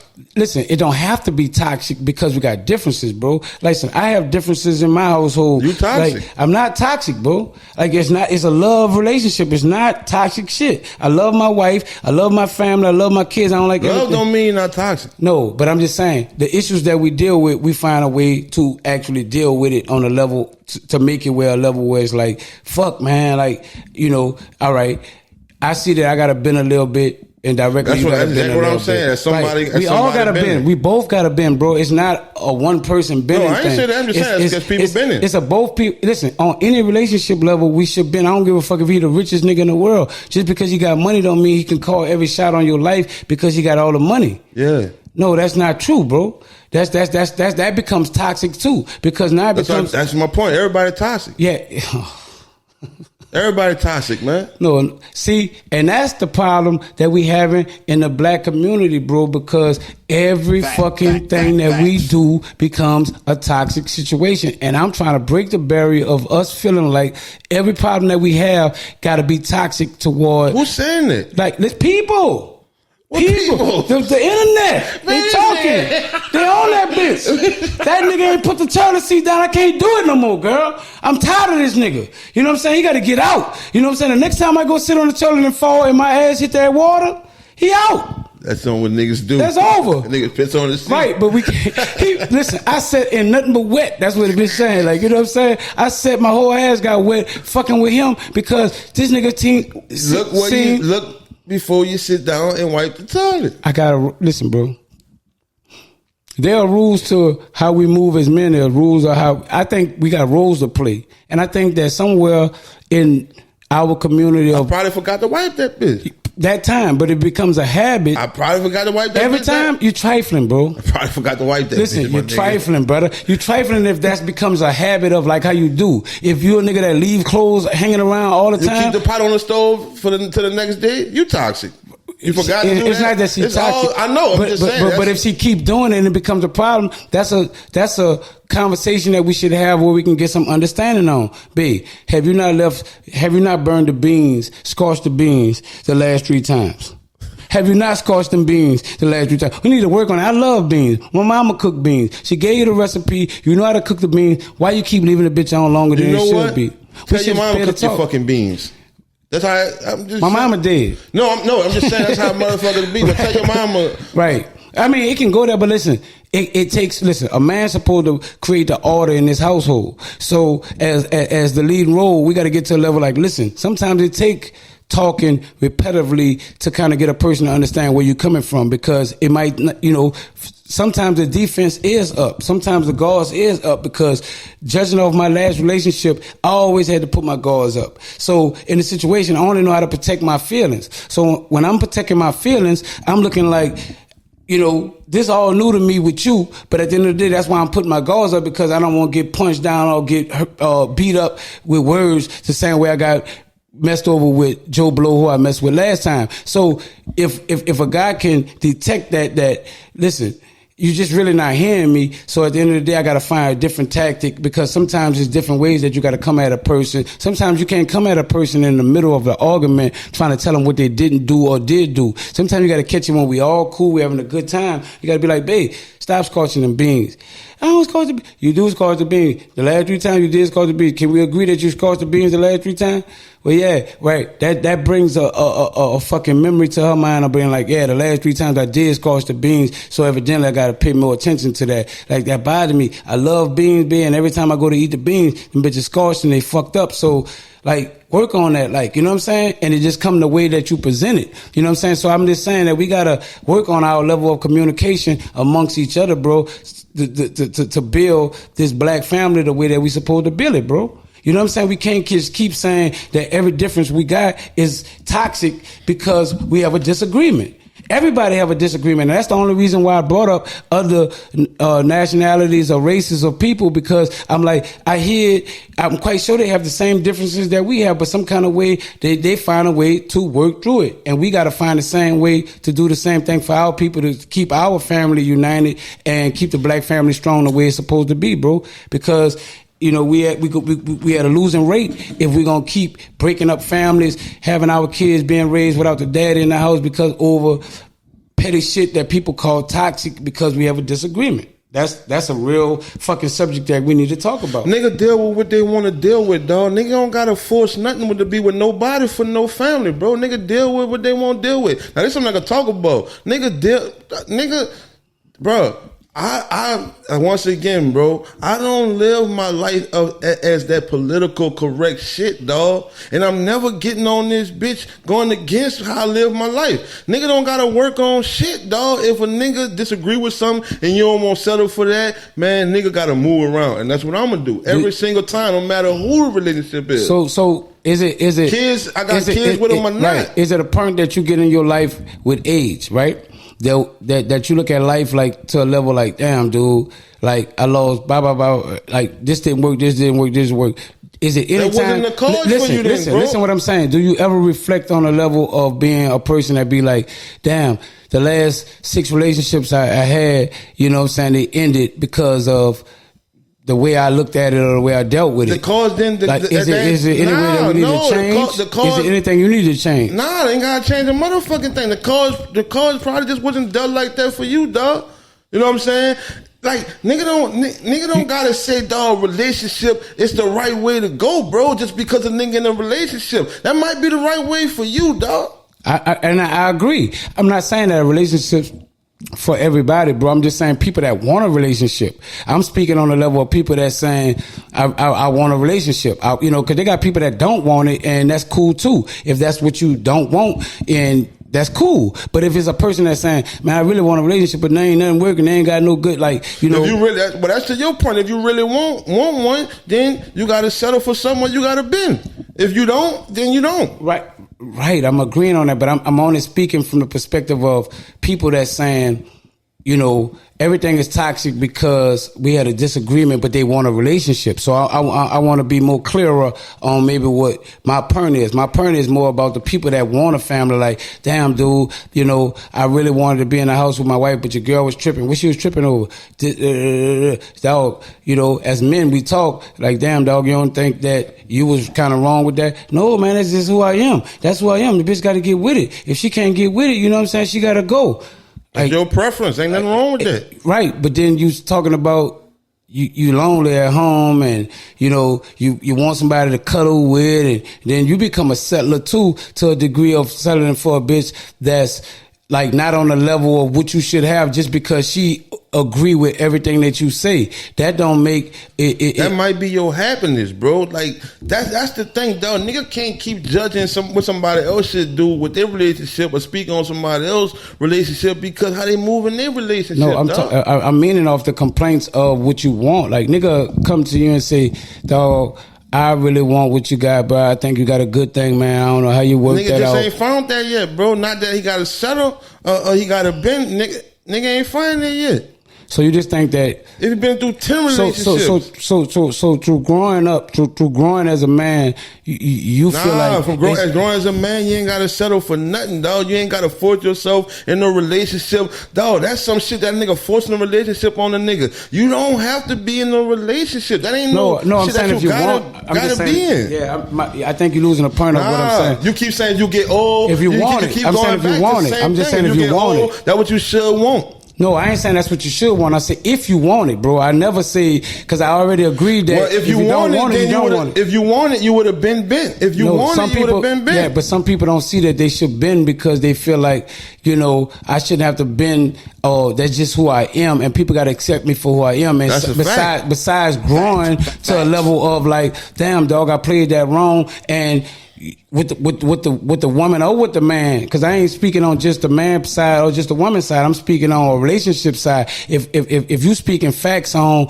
what could be better, and they just don't want to hear it, bro. Like somewhere in that person mind, they should be like, damn, dog, I got to do better as a person, or I got to change some things about me, because everything sometimes about you ain't always right. Some things are things you need to grow on. You can't say that I got it all figured out at 30 years old. I got it all figured out at 35 years old. No, some things I might have to grow on to become a better version of myself. Every day we should be striving to be a better version of who we are, bro. Dog, how are you gonna tell somebody else what's a better version of them? No, I'm saying they can.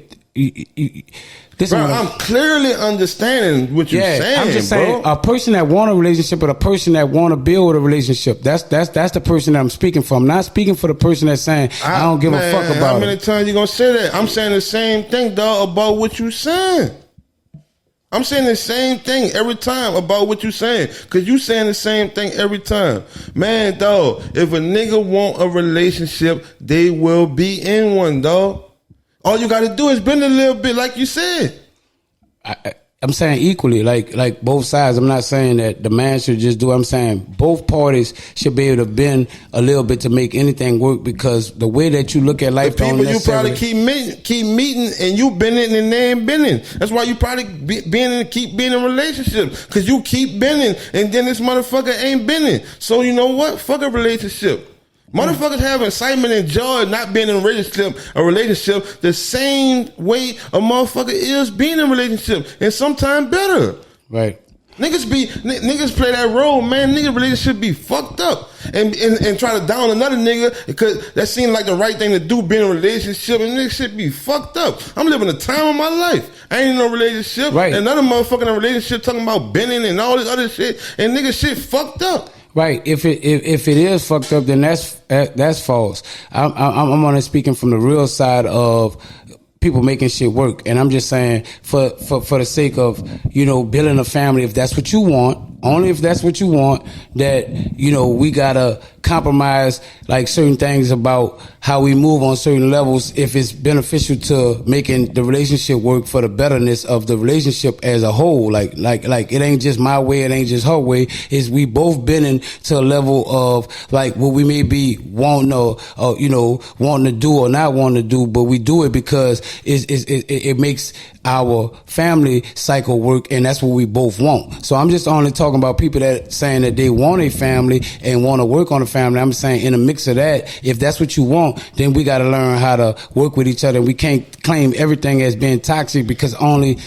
because we have a disagreement on it. That's my whole cycle. So like I said, Gas, I totally agree with you on the level of saying that a person, whether it's male or female, if that's not what you're looking for, ain't nothing to bend on. I'm not saying that. I'm saying if you're looking for that, bro, if you're looking for that, you looking for that. If you're looking for that, you will be in one, bro. I don't know too many people who looking for that and who not in one, because all they got to do is grow up, the shit that you said, and bend. Yeah, but I'm just saying some people not willing to grow up and bend. But they want the relationship. That's the person I'm speaking of, bro. I'm speaking of the people that's saying, man, I want a relationship, bro. I'm trying to work it out. But every that's bitch I meet. That's not logic. How you gonna want work something out and you ain't working it out with nobody? That's not logic. I know, but that's the kind of conversations I'm having. I'm only speaking on the level of like people that's talking to me about certain things. They got people that watch me from the IG, bro, and say that they kind of admire my relationship to some degree, but at the end of the day, I'm like, man, that's something I had to work on. That's something I had to build. It wasn't always just honky go dory, or it wasn't always on one side where it was just all good. Nah, we just found a good place to work on and walk on from that perspective. We got some understanding on a level to walk to a certain degree, and at the end of the day, we still have spats and disagreements. Yeah, and things. Nigga can't judge a relationship just from online anyway. No, right. So I'm being realistic with people that saying, oh, niggas still have issues, but we know how to work through the issues because we have a certain level of respect for us.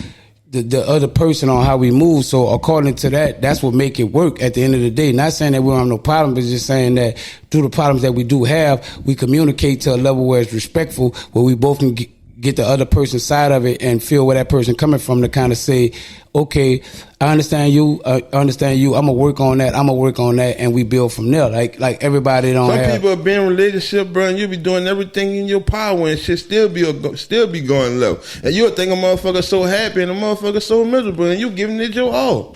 Right. I mean, they do have all those. I'm not saying that none of those are not real, or that's not how people doing. I'm just trying to say for people that really trying to make something work, there's a real way to make it work. That's all I'm speaking. I'm talking about those people. Don't settle. Don't settle. Don't settle. You got to know your worth. I ain't making nothing work to be in a relationship. You got to know your worth. You'll meet that right person when it's time. And if you admire me in a relationship, wait till you meet that person. You'll meet that person, dog. Just don't force yourself in something to be like judging, because you judging and comparing to another person's relationship. Because none of that shit gonna be the same, bro. Right, you ain't like every nigga who telling you that, and every chick ain't like Tyra, dog. Right, real you can't talk. judge it like that, my nigga. That's the only thing. Nigga could admire what they see, and no farther than that, right, bro. I'm just telling you that all that shit come with work, and I'm just letting people know that ask me about it, that the shit come with work, bro. And if you're not willing to work toward it, then you probably would never have it, because I wouldn't have it either if I didn't work toward what you see today that you think is so, beautiful and a good situation. Now I worked toward that. That wasn't, like we started out cool and we had problems, and then we fixed that and had problems and we fixed that and we worked toward it. You know what I'm saying? But don't tell me that you want what a nigga got and you're not willing to put in the work that it take. And that same thing with your girl is, don't tell me that she want the same thing that you look at a nigga have and you're not willing to put in the work. I'm just saying all that shit come with work, come with communication, it come with understanding, and it come with respect, bro. So I'm just speaking on that level for the people that really want it. If you don't want it, you don't want it. You think the bachelor life is the life for you, then live the bachelor life. But don't come at me telling me like you admire what I got and you want the same thing, but not willing to put in the work that a nigga put in to kind of achieve what a nigga have. Like that's all I'm saying. When you find it, just don't go out here trying to force yourself in a relationship and do whatever it takes to be in a relationship because you want to be in one. Find the right person, dog. You know what I'm saying? And you can't motherfucking search for that, dog. The right person gonna come to you, my nigga, and then that's just what it is when they come. I agree on that. So with that being said, I got another topic I want to speak on. You on that shit today, huh? I'm in the zone right now, bro. Oh, so being me. So women, right? You got something for the women too? Fact. I just fucking with you, nigga. So women, right? Women always want to be created equal to a man. If you could do it, I could do it. You do that, I want that. Until it's time to do certain things that they don't want to do. So when they don't want to do that, now you're a man. You're supposed to do that. You know what I'm saying? And I noticed that a lot of people argue that point for us from the female perspective of like, you know what I'm saying? I want equality. I want to be treated the same way. I want the same respect. I want the same dignity. I want to have all this, but at the end of the day, when it come down to, okay, do this. No, that's for a man to do. That's what men do. I ain't got to do that. How you want the same respect that a man do? You know what I'm saying? Like, I think that you can't argue that point unless you're willing to do the exact same thing that a man do if you want the same respect that a man get. Do you agree? Who judge what a man do and who judge what a chick do? Who judge that? Who judge that? The person in the relationship. Like for overall on. Oh, we're going about some traditional shit. No, I ain't even talking traditional. I'm talking about like they can have breadwinners, right? And it could be a woman. The man pay the bills. That's a man shit. It traditionally it is, but if it's an agreement between a man and a woman that listen, I got this good job, I make this money, blah blah blah blah. But Oh, so whoever pay the most pay the bulk.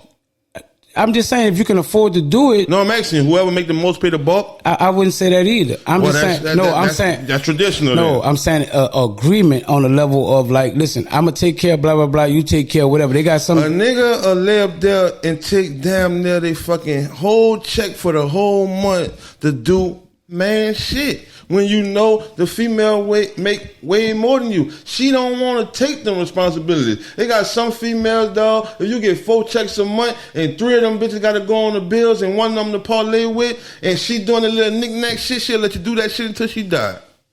Right. And that's man shit. You don't supposed to have a problem with it. But that's the level where I talk about you want the same. Agreement ain't going to be 50-50. I mean, my argument was that sometimes women want, equality to a level of being equal to the man, but don't want to take on the responsibilities when it come down to what a man would do. That's what I'm saying. Yeah. So because you want to take the responsibility of reversing the shit that I just said. Take all your motherfucking checks and do it. But they got some women that do that. They got some women that be like, listen, but I need you to stay home and do the job of what a man would do. I mean, what a woman would do for us, take care of the house, make sure that bitch stay clean, take care of the kids, the whole 9. And they got some dudes that be like, I'm a fucking man, I ain't got to do that. And like I say, on the level of women, they want the same equality, but when it come down to like, you having to do something that a man would do, they choose not to. Like what? To do it. Like mainly the garbage. You know what I'm saying? Taking out the garbage? Boy. You saying the nigga don't want to do that? No, I'm the woman. I'm saying the woman fighting for the same equality as a man, but then when it come down to taking some of the roles that men have to take care of, like some of them are financially not a lot, but some of them will take care of financial situation and kind of like try to I got that covered like on the side because I know I make more money. But when it come down to chores of what a man would do, they're not willing to do that, but they want the same equality and respect that a man gets. Shit, bitch, you better take out that garbage. Better take out that garbage. Right. Who are you speaking of when you say better take the female? Yeah, better take out that guy. I agree. If I'm on the road and I'm doing what I got to do and the garbage need to be taken out, please don't wait till I come home to have me take out that garbage, because at the end of the day, like, you want the same equality as a man have. So kind of take on the roles when you got to take on the roles to do what you got to do. You don't take out the garbage. You want me to do it? You toxic. Right. If I'm just sitting on my ass doing nothing, then no, I'm saying that's what motherfuckers say. Yeah. You're toxic. Right. Yeah. And that's how a lot of people fall out with their relationship, because they look at everything that's a disagreement or something that's not in line with the person as being toxic. And I think it's overrated. I think we use the word too loosely, and that's one of the reasons why relationships not really working, because everything becomes toxic when it comes to being disagreeable amongst each other. No, I want to know about the bills. What's the agreement? What be the agreement? It's different in different households, bro. It's what the parties agree upon that they willing to do. And the agreement always shifting to the man to make to do the bulk. If he make more or less. I mean, may be the case. No, I'm asking you. It depends on the household. Like I'm only That's going. what I'm asking you. In most households, how it is, your logic, what it is. No matter what the man. In most households, you're right. It's more like, as a man, because we go with traditional things, to being like, since you make the most money, since you a man, you gotta find a way. And I just think that's will become toxic too, because you trying to force this dude to do something that he want to do. Then you want to give him rules to a level like, don't go selling no drugs, don't go to hustling, because I don't want you to jeopardize my kids and my family. But at the end of the day, you want me to take care of a lot of shit. That's what I'm saying. You get treated a certain way to determine what your finances is. That's why I say certain households, like, because it comes with agreement with people, and that's why I'm saying that's what makes stuff toxic with people. No, you just say in most ways. Yeah, in most ways, right? In most ways, but I'm just saying it becomes unfair to a level of a person feeling like, love, you make more money than me. Like, can we find some common ground on whatever I bring in? And I'm doing my best. I'm doing my best. Like, and that's all this shit coming full circle. And that's a person who want to be in a relationship. The dude, he want to be in a relationship, get and talk to like that, figure it out, do this, do that, and I can't figure it out, and you ain't paying it. That's a person who willing to be in a relationship, though. You tell me he ain't got to move around? Man, you crazy. Right. He would have to move around if they can't find a common understanding. I'm just saying that. No, you saying it go like that in most relationships. So and that's why I say a lot of them gotta get them some finances or move them around. When you get some finances, shit. If a motherfucker treated you like that with no finances, they ain't the person to fuck with finances. You need to move around.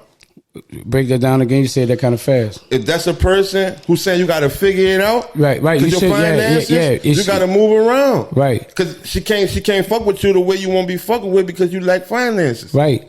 That's what I'm saying. We can't come to a common ground. You got to move around. You got to move around. That's on any level. Then you met another chick and it's the same way. You got to move around, right? I'm just saying that out the gate, and vice versa. A nigga gonna be like, damn. If it was vice versa, now man, I gotta get me a better chick. I know what I'm worth. I make all this money, man. I need a chick on my level. Yeah, and they got I don't some need to guys go work like on that. the boat, and I need to be messing with a chick that work at McDonald's. They got some guys like that. Because then I'll talk to her in a type of way. Right. I'll make you don't go to work and everything. Don't go to work. I pay that shit for the whole month. Right. They got people like that. I'm just saying, when it becomes a problem, if that's what we working at and it's understood and that's cool, then we good. But when it becomes like toxic to the level of always gonna be a problem when one person carrying that load, dog, like that. To that degree, you ain't making nothing, and I'm making everything. They got some people, they got some men that's traditional that choose to be like, I don't even want my woman to work. Yeah, you a clown. They got them. And he'd be like, I pay everything, I take care of everything because that's what I want to do, that's what I choose to do, that's what I think I need to do, that's what I can afford to do, and that's where I'm at. So at the end of the day, I want you to be accessible for me whenever I need you to be accessible, because I make sure that you don't have to stress or worry about what need to be. Got niggas that got maids, the whole nine, take care of the house, you even got to clean up. All I need you to be is accessible when I need you to be accessible. And that should be work, making all that money, and you wanted to stay home, homie up the street, fucking the shit out of her, and he ain't got no job. Fucking the shit out of her. All right, they got relationships like that too. Fucking the shit out of her when you wanted to stay home and you want to do everything. Nah, man, you trying to save your bitch from the world. They got Ain't nothing about that. It's traditional, man. You just trying to sell your bitch right. from the world on some guilt trips, some trust issues, all this type of shit. Nah, man. Homie up the street don't got shit but fuck her good and you fucking the shit out of her and asking your old lady, nigga get paid today? She Right. giving you $20 of your money, nigga. So what if the man that's taking care of everything fucking her good too? It still got another nigga that gonna satisfy when you at work. Fucking her good too. It's hard. It don't take long. Most niggas work 10 to 12 hours. It only take 5 minutes to get a nut. What if he's a investor where he got nothing but time and he still make his money without having to go punch a clock or be anywhere? He just got that kind of money and he can be home and he can be around his woman. He can do whatever he want to do with her too. No, you say we talking. See, you always change. Every time I say something, you change. You say the nigga who go to work all the time and just won't work. I don't think I said that. No, you said the nigga got niggas that go money. to. No, you said niggas that go to work all the time. I said make money. The person that got the money that make the money. I don't know too many niggas who just making dumb hella money who don't leave out the house. I mean, man, you can make it sound right, sound good, but I'm just trying to show you. What you that, saying sound good? No, nigga just making all type of money and never will leave out the house. I'm just saying they got. Fuck that nigga doing. He need to come on the podcast and give me the game. They got them. Where he at? I could bring one of them. I could Where bring he one of at? them. I could bring one. Yeah, one of them out of 1 billion people in this world. I'm just saying they got them, bro. That's all I'm saying. I'm Small speaking percentage. I speak for the little man. I speak for the 1%, bro. You know what I'm saying? Like, right. Or the 2% of America. Right. Fucking right. You better not go to work $12, $13, boy, and tell your old lady to stay home, boy. Your old lady on that phone. Lady on that phone. Boy, I done seen so many niggas on that boat come home. They go to work, ride so long on that motherfucking boat, and they debit card linked to all the bills and all that shit to your account because you away and you got to make sure everything's taken care of. Niggas come up back on that bitch crying. I don't know where my family at, and the house was boarded up from making all that money, from sending all that money home. Right. Because Joe down the street with no job, fucking the shit out of her. Yeah. And she took your money and they moved to Nebraska. You don't think shit come with balance? You gotta break it down. Y'all want me to break shit down? I'm just saying balance. Everything you say, break it down. Balance. Meaning like expound. What you talking about? Oh, you want me to expound? Expound.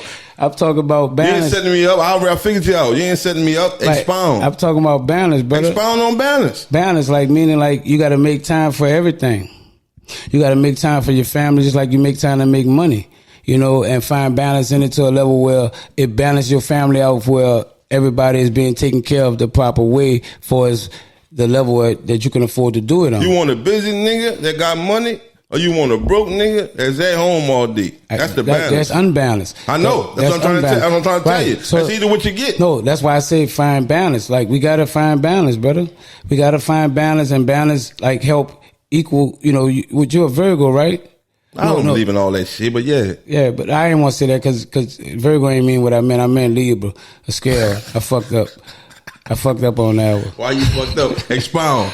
I mean, I fucked up. I fucked up. You know what I'm saying? But yeah, you know, but the main thing to anything to have some type of you know, you need balance to make everything work. Like at the end of the day, too much of anything is a bad thing, and that goes for anything. Too much of, you know, at work, too much of being home, too much of is a bad thing. That's on any level. Like, sometimes people can get too much money and be fucked up. You know what I'm saying? Without finding balance in how to balance how much money they making, and still, you know, using their time wisely to a level where, you know, it ain't one-sided or flip-flop. You know what I'm saying? Because you could work all your life and make all the money and enjoy nothing out of life. You got to find some kind of balance in there to make life, you know, like, have some type of value to it, besides being one-sided. I'd rather have that money and no balance than to have balance with no money. I hear you. I'd rather have balance with no money. I'd rather have balance with no money. Right? I really do. Nah. That's me. You can't tell me how I feel or I ain't what I saying want. you. I say no. Oh, all right. I'm just telling you. Like, on my side, I prefer balance, like, out of life, because, you know, I get more out of shit. Like, you know what I'm saying? Like, listen, dude, I could have been sold out years ago for money, like, you know what I'm saying? But, you know, I know money don't make happiness. You know, like I said, I had a spot that we had in Eastover. I had a opportunity to live in that motherfucker, do whatever. You know what I'm saying? But at the end of the day, like, you know, a house is not a home. Like for me, without the ones I love or want to be with or have it with. You know what I'm saying? I done traveled the world. I've been a lot of places. Without the people I love, shit just feel unbalanced to me. It didn't feel like I didn't get the best enjoyment out of it because I wasn't with the ones that I truly love and wanted to be with. Whether that's friends, you know, my wife, my kids, whatever. It just didn't feel the same because I wasn't with the people that I really love and wanted to share that type of moment with. You know what I'm saying? I was with some other people that was cool, but you know, and I got to experience it, but I ain't experienced it the way that I wanted to experience it, so it was unbalanced to me. So yeah, I prefer balance before anything that tilt that, like, to a level where I don't feel like, you know, I'm getting the enjoyment from both sides of it. You know, I can have all the money in the world, but if I can't spend it or if I ain't enjoying it, what's the sense of having money? What's the sense of not having it? Yeah, not having it is the same thing. You damn near saying the same thing. What's the sense of not having it? Not having no money. Shit. Nigga need money for everything. You need money every day. Every time you walk out your fucking door, you need some money. I ain't never about to say, but I'm saying, I want balance with no money. Yeah, no, I'm saying, I'm living happy with no money. We can't do shit. Right. I mean, but if you got something that's working for you, like to a level like where we on one accord and we cool with that as a whole, then it may be good for you, bro. Like you can have all the money in the world, like I say, without being able to enjoy the money. Like, you know what I'm saying? What's the sense of having money if you can't enjoy the money? That's all I'm saying. You have money, you're gonna enjoy it. Not everybody do. Some people be workaholics, dog, to a level of just accumulating money. They get addicted to one side of the game, just making the money, never enjoying the money. They got people that just save, and never take a trip, never buy nothing, never do nothing, just get money. What you saving for? That's what I'm saying. To have fun. But some people don't. That's what I'm talking about, is the unbalance of it. I'm not saying don't get money. I'm saying if you get money, try to enjoy the money that you're getting as well. Don't just get the money and not focus on getting, you know, enjoying. I don't see that making sense. Nigga getting money to not enjoy everybody, bro. They got so many lonely people. They got people that don't check themselves a lot of times because they just on one side of the equator. All they do is focus on getting money. They never focus on enjoying the money that they got. That's a small percentage in the world right there who do that. Maybe, but they got people out here that do that, and I'm just speaking. I speak for them people, bro. I'm just speaking. I'm just keeping the logic that find some balance in it, because the people that's getting money and enjoying money, then they found some type of balance in what they're doing. They're enjoying the money that they're making. Everybody don't do it. That's all I'm speaking on, bro. I'm just saying, if you're on one side of the thing, if you broke and ain't getting no money, then you come a level where you can't enjoy nothing. And when you broke, it's just problems, bro. When you ain't got no money, it's problems. It's more problems than having money. I'd rather have problems with money than not have money and still have problems. I agree. All I'm saying is that find balance in the shit, bro. Ain't no balance in that, man. I need money. I work every day. We come on this podcast to get money. Right. To get money. We trying to get a deal. You out there? You trying to get us a deal. Do you enjoy podcasting? Yeah, I love this shit, man. That shit in my heart, man. Don't ask me no shit like that, man.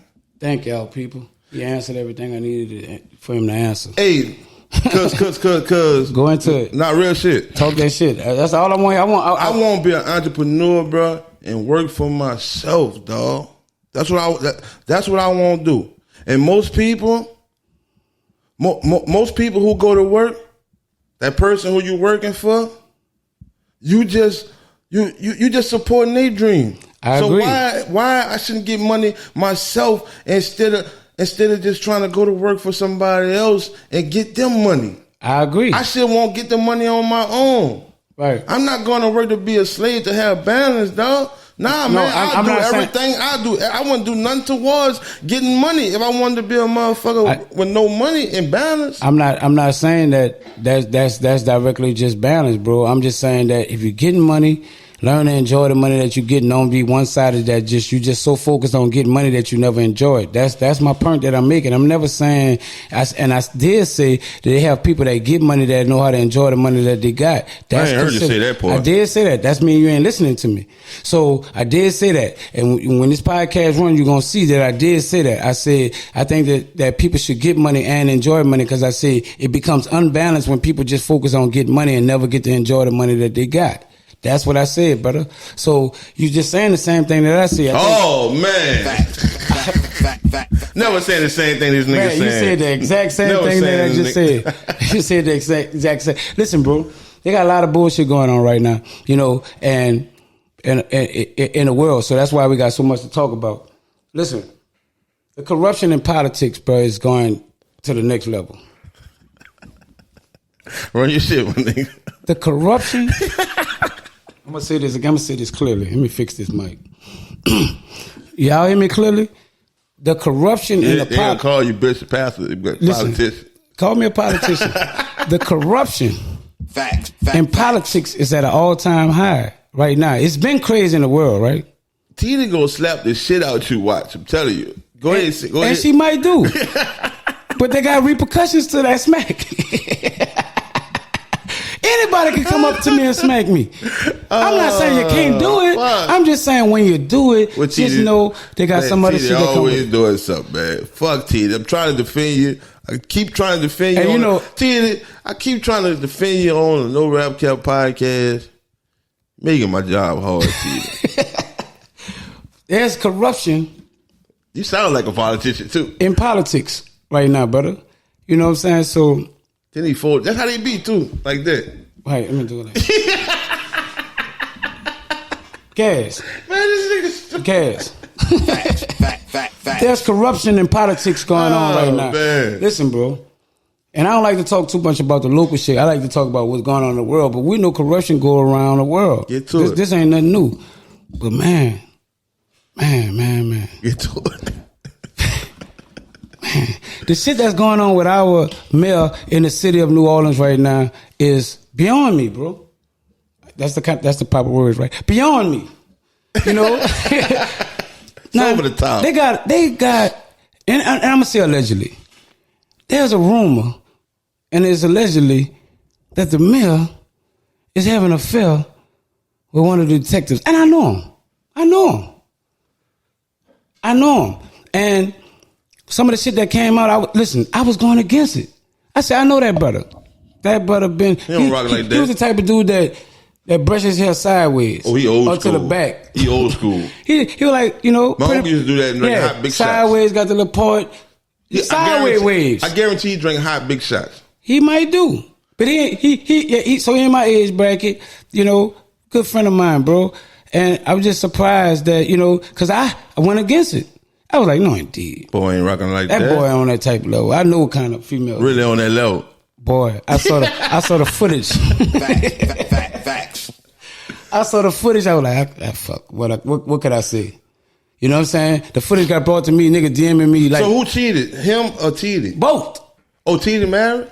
She was married. She's married, but she's supposed to be going through a separation or I seen the supposed post. to be divorced. I seen the post nigga said that she keep the call the parkway to make it seem like she fucked with somebody on the parkway. So that's where she supposed to be from. That's where she supposed to live. She supposed to live. Nigga probably just joke. I seen that. I seen the comments. She's supposed to live there, but no, she don't mess with that man. But she keep her calling the parkway to seem like she mess with him. Yeah, maybe so. That's where she from though. Yeah, but that ain't where she from. But that's where they got a station. That's where she live. That's like supposed to be where, you know, her house. But I heard that she also supposed to have like a condo, you know, somewhere in the French Quarter area. And that's pretty much, you know what I'm saying? Like I said, they got these people together, man. Did you see the memes that they had, man? They had the bodyguard picture with the bodyguard supposed to be holding Whitney Houston, but he was holding.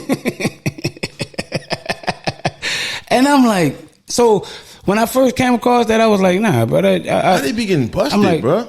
Because they got people watching. Listen, they got enemies inside, you know, the mayor's office. Right. Everybody in the mayor's office now with the mayor. Not your friend. They got people that's running for mayor after the mayor. You know what I'm saying? So everybody looking for dirt on you, like, you know what I'm saying, to kind of like, you know, smear your campaign so that they can uplift their campaign to a certain degree. You know, like, not that corruption ain't going around with everybody. Fuck, the corruption is politics, period. Your question was to me, how do they be getting busted, huh? bust this, you know, but because they got people on the inside that's really looking to put you on the outside. You know what I'm saying? So they looking to smear you any form of fashion that they can because, you know what I'm saying, it's politics, bro. You know what I'm saying? It's about, you know what I'm saying, I'm up next and I got to put myself in the right light, you know, to be opposite of what you're doing. But, you know, like I say, I'm not totally against the male like people may think, bro. I really be wanting, like, the TD thing. I thought all that was cool. I thought all that shit was like a cool move to go on, and it was a good morale for the city, the whole nine. We call our male the TD, but at the end of the day, man, TD gotta handle the fucking business. But listen, this would bother me the most, bro. Fuck what adults do. Because I know we're gonna get to the level where you're gonna be like, them people ain't nothing but people. And they do what people do, and shit happens. Like, because, we just people. But those people, those people got children, bro. And, it's unfair to those kids or those people that's got to be heckled or, ridiculed from the actions of what your mom or your dad did in the mix of being in the spotlight. You know what I'm saying? So, we got to start, as people, especially when we're in position of being mindful of the kids that we have that look up to us or come up with us, because that can start some type of animosity between parents and the parent and the kid, to a degree where they lose a lot of respect for you as the parent because of the actions that you handled in the position that you was in, that kind of brought a lot of disrespect and, embarrassment to them as a child, because they got to go through that. They got to go through the memes. They got to go through everything that's going on. And, so that's the real problem that I mainly got, because we know that adults going to do what adults do. But when it comes down to the kids, how you look at that, brother? That you saying that they seeing them do? Yeah, that the kids gotta feel a wrath of what the parents do, in the mix of being in the spotlight, and all I'm saying is that the people that's kind of in that spotlight, we gotta. You think that really affect them though? Or they even give a fuck? Yeah, bro. Yeah. I think it do affect them because, I'm still just a child, bro, and I have an immature mind as well. And kids are the most harshest people in the world. You know what I'm saying? You want the truth, you go talk to a child. A child will tell you, ooh, you ugly. Ooh, your breast stink. Ooh, you fat. Ooh, like they'll tell you just what it is, and they're exposed to you what you embarrassed about. Because they're just a kid. They don't know. They're just calling it what they see it as, or what they feel about it. They're not looking at your feelings or judging that. So when kids are attacking kids, people like somewhat look at it as, they bullying that person. Nah, but you put that person in the position to be bullied, if that's what you're going to call it. You call it bullying, but you put that child in the position to be bullied, because you gave them the ammunition to kind of speak on the level of what the child is getting ridiculed about, and that's what become embarrassing. And I think that's what I'm more concerned about, the kids that's in that situation. Sometimes you just gotta work through it, bro, because you're not doing them things intentionally. What? No, I'm talking about you're not doing them things intentionally to get caught. You know what I'm saying? So when you get caught, it's no other option but to work through it. Cause you never thought that you would get caught doing some shit that affect your kids, is what I'm saying. So you just so from the adult perspective, you like, just don't be doing that. That's the only solution. Just don't be doing that. But they people at the end of the day. I know they people, bro. But the key word, in high regard. I had a key word that I used in this statement when I first spoke on. I heard you say how it affect the kids. I say mindful. That's what I'm saying. Yeah, let's listen. I say be mindful when you're in the spotlight, because listen, it's different from the average Joe or regular person, because we know that as just people, these are things that we do. But when we put in a spotlight at a certain level of doing certain things, it becomes, That's from the people perception, dog. Like we holding these people at high regards because the title or position that they in, and we forgetting, dog, that Tita got motherfucking partners that's groupies. Tita got uncles that's crackheads. It's got the same thing that another motherfucker go through every single day. They do the same shit, bro. But isn't it a responsibility to kind of, make sure that these things, when you're in the spotlight to that degree, to be responsible enough to not. You trying to be responsible, but you ain't trying? You trying to be responsible by living your life, not thinking you'll get caught. Right. But we play cops and robbers all our life, bro. It's a mission to be, if I'm a robber, I know there's a cop trying to catch me. Like, that's just the logic of from when we was a kid, we played, you know, it. You know what I'm saying? Like, you know, he the one, he trying to catch me like it's bound that somebody's after us at all times to try to catch us, you know, in the game that we playing. So if you're playing the game and you know you're doing wrong, like, you know what I'm saying? Want these people that high regards, they might have a fetish for this, a fetish for that. They might be addicted to this. They might do that. That's how they get their excitement. And you just saying because they get a certain title that all that shit gonna go away for them people. I'm saying keep your fetish. I'm saying move accordingly to what makes your fetish not become like an embarrassing situation for your child. You know what I'm saying? You know, meaning like this. This shit ain't working. I'm gonna divorce this person. I'm gonna leave this person alone, and I'm gonna move how I want to move.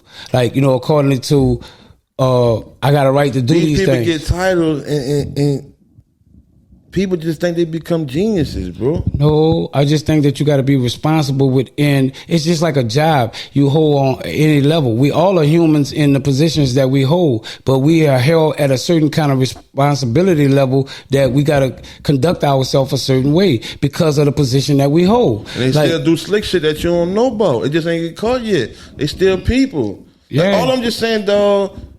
Bro, we all got problems. We all gonna do some conniving shit. We all gonna just do it. No matter how position. I understand what you're saying. You shouldn't do certain shit, but it just don't. That's not life, dog. You is who you is, dog, and you gonna do what you do no matter what position you ever get in this life. You still gonna do what MEANA do. So you think there was gonna be a cutoff time that was gonna be like, let me stop this because you know.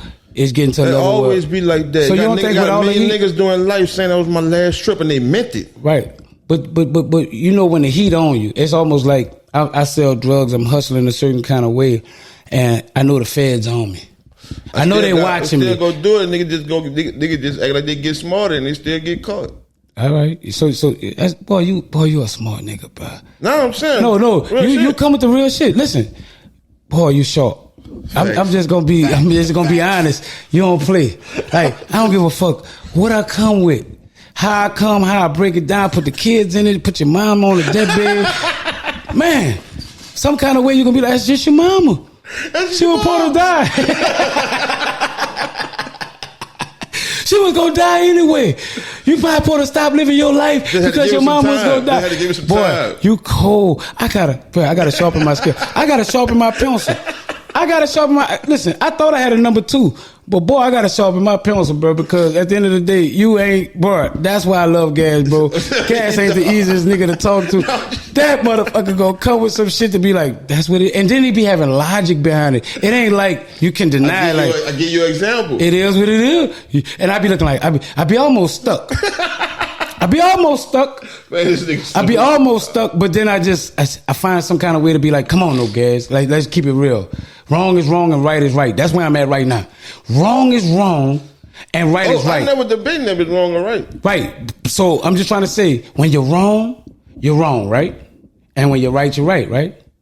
And right now, this look wrong. Because you just say you try to defend T on a lot of levels, and she's just not giving you no shot. I'm just saying she's not giving you no shot at being at defending her. Like, she making your defense weak. No, I'm just saying that she's just still people at the end of the day.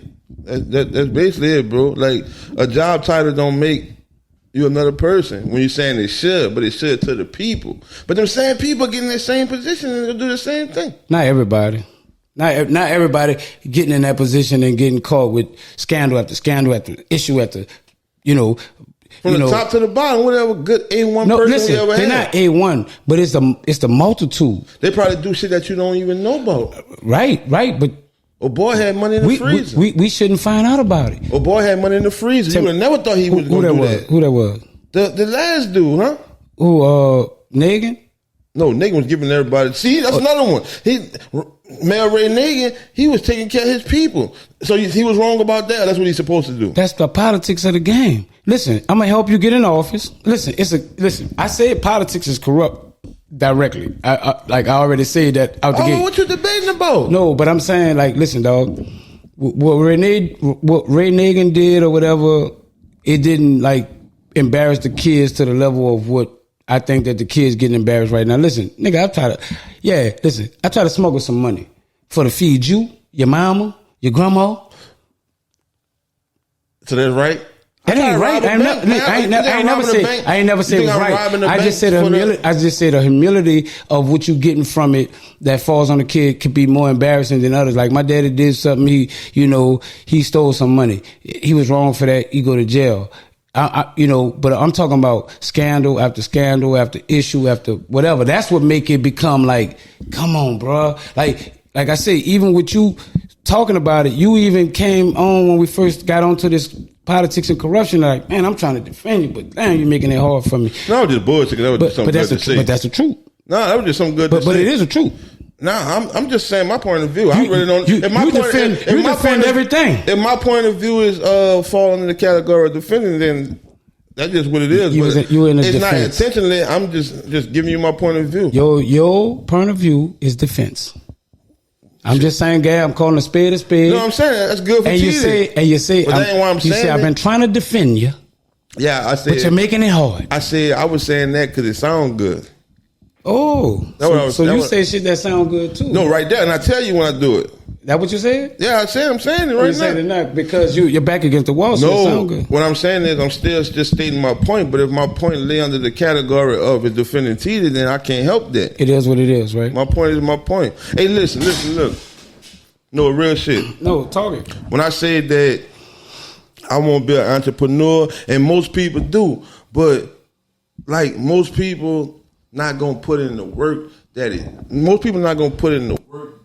Oh, I'll cut my mic off. But most people not gonna put in the work that it take to be successful and to become an entrepreneur. I was telling my partner this at work that no matter what you do, bro, that shit gonna take time, and that's why employers have employees.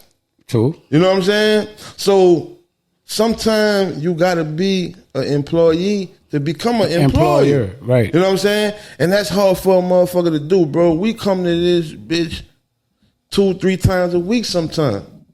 Right. And it don't calculate to the benefits that we reaping to get now. Right. That gonna come. That's part of the grind. That's part of the work. So I'm just telling you, we was on some real shit, but yeah, I'm just but you got on some other real shit. On some real shit. Everybody want to be an entrepreneur, dog. Everybody. Some people, they don't even want to be an entrepreneur because they want it to be at one time, but life will hit you from different angles that it'll make you go all type of ways, so you can't save the money that you need to save to become an entrepreneur, and that'll discourage you. Right. So what you think about the people that don't want the responsibilities of what an entrepreneur have to endure? Because they don't want it. But if you get if everybody could get $1 million just dropped in their lap, they'll be an entrepreneur. Most likely be an entrepreneur. They'll at least try it. Yeah. Not saying that they could become an entrepreneur, but they'll try, because I think an entrepreneur is a mindset. And I think if you ain't got the proper mindset, all you're going to do is blow money. Because you got to have that mindset of coming to this podcast every day, trying to keep getting your shit off the ground and get more millions. Once you got that first $1 million invested, you can't stop or lay low. You know what I'm saying? Because you're going to absorb that. You're going to run through that eventually. So that's just tomorrow, dog. Like, man, like they got people. I'm saying it because I know they got regular people, bro. We regular people, dog. Real talk. That they watch us. You know what I'm saying? To let to hear us fuck off. Laugh, play, and get that real shit. So this just one of them. And I know somebody out there, they want to be an entrepreneur, and life hitting them from so many angles where they getting discouraged. Cause as a black motherfucker, you count your money. A black motherfucker that's on a job, you count your checks before you get them. You know what I'm saying? You spend them. Not even spend them, but you count them. You know what I'm saying? Like, damn, by Christmas, I'm going to got 4 checks. So that's this amount I'm going to do with that. I'm going to invest in that. My New Year's resolution going to come around. I'm going to be good to do that. But in the midst of all that, other shit happening that you ain't accounted for. Life. You know what I'm saying? And then you're like, man, it set you back. And then you're like, and that shit keep happening so many times, you think you ain't set up to be an entrepreneur because you can't get it right. So I'm just here to tell a nigga, use us. to keep coming do this shit, man. How you come faithfully and watch us every week, you could go faithfully and do something for yourself I too. agree. You know what I'm saying? I totally That's the agree. rest that I want to give Right. a nigga. I totally agree. I think the fight. Cause they fuck with us hard. Right. You know what I'm saying? Yeah. I see it in the chat, bro. And I they see can take that energy and use it. and maybe we can support them. Right. And this is supporting them. It's supporting them to a level of trying to like let them know like, you know, don't Facts. give That's up. what- Don't give up. You know, continue to fight. Listen, we could put together plans, bro. And sometimes the plan, like, listen, I come across somebody I went to high school with, and I was looking at Facebook, and I run across this female, and you know, she older, she a little younger than me, but she, you know, we was in this, you know, we went to school together, but she was younger than me, and she finally became a nurse.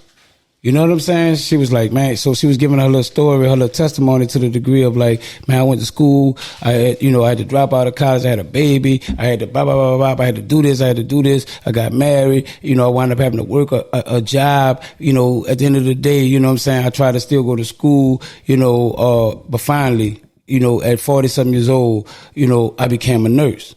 You know, and I was like, man, that's a dope story because, you know, people tend to give up on it through the obstacles of what life feeds you. So, you know, she was able to stick with her dreams, like, you know, to accomplish what she was trying to accomplish out of life. You know what I'm saying? And she didn't let anything deter her, like, from that dream. Like, you know what I'm saying? The biggest thing about people is that some kind of way we stop dreaming. We stop believing that the dream can actually happen because we put an age bracket on the dream. We put, you know, some of these goals. I was talking to a dude, one of my partners too, and I was telling him about goals. And I'm like, sometimes we don't accomplish those goals at a time. And because we don't accomplish those goals at a time, we feel like it ain't for us, but that's not necessarily the truth. The whole thing is to keep, you know, to set different goals and other things to try to achieve because it might have wasn't a time and then everything happened for a reason. If you could believe that, you know, it'll give you the strength to keep fighting, that to believe like maybe it just wasn't a time, not to give up on your dream, but just to understand that maybe it wasn't this time, something else was more, but it might be something you had to learn. It might be something you had to endure to become stronger, to kind of like, you know, go all the way through with what you need to go through. But the whole level is because you didn't achieve a goal at a time that you set for yourself to achieve it, don't mean that the goal is unachievable. You know what I'm saying? And I think people, you know, tend to give up on that because, you know, the time frame didn't agree with them. Now, I'm not saying this for you rappers. You know what I'm saying? Rappers be 50 years old. You know, I got a dream. And man, I think I could you know, I'm like, bro, like, I ain't talking about child niggas, bro. So don't look at me like, you know, you're looking at this podcast talking about, I'm 47, dog. I've been wanting to be a rapper since I was 17. And now that I'm 47, like, you know, you can still be a rapper, but you know, some of the dreams and shit that you probably looking to accomplish, like, you know, that shit is far-fetched and I don't think that can happen. But for something that's like a career, like for as, you know, a service to people, I think that, you know, regardless of whatever age, as long as you got your health, your mind, you know what I'm saying, you can achieve those things and actually still, you know, achieve them, like, you know what I'm saying? But like you say, all those things still come with traction and some, you know, sense of you seeing that it can still happen by, you know, well, this happened, now I'm making more money, now I'm allotted the time to go to class or go to school or whatever to kind of still achieve some of the goals, like, and then that's what you see. And then you can see that with me doing this, I can wind up making more money than I'm making with the little penny ante job that I'm working with. So that's why you stay focused on the goal of doing what you're doing, because you know that I can achieve this, it can be achievable, and it don't have an age bracket on me becoming a nurse or a doctor. See, that's the thing right there. I'm glad you said to know that it's achievable, right? Right. Because most people, like, they scared to be an entrepreneur and jump out there not knowing how shit gonna go. Like, I don't know if I can make it work for myself, my back against the wall.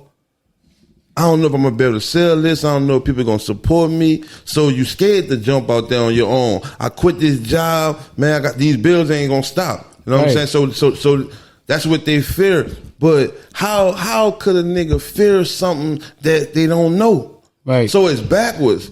Like your biggest fear Should be not going for it. Yeah, your biggest fear should be the shit that you do know. I'm going to this job and getting these pennies and my situation ain't gonna change. You should fear that more than you fear about the shit that you don't know about you trying, because you know coming to work at this bitch at 9 to 5 every day, getting paid minimum wage ain't gonna do it. That's what you should fear. And you been in a fucked up situation where your supervisor and your manager could tell you any fucking thing, you still gotta come back tomorrow because you scared to go out there and do it on your own.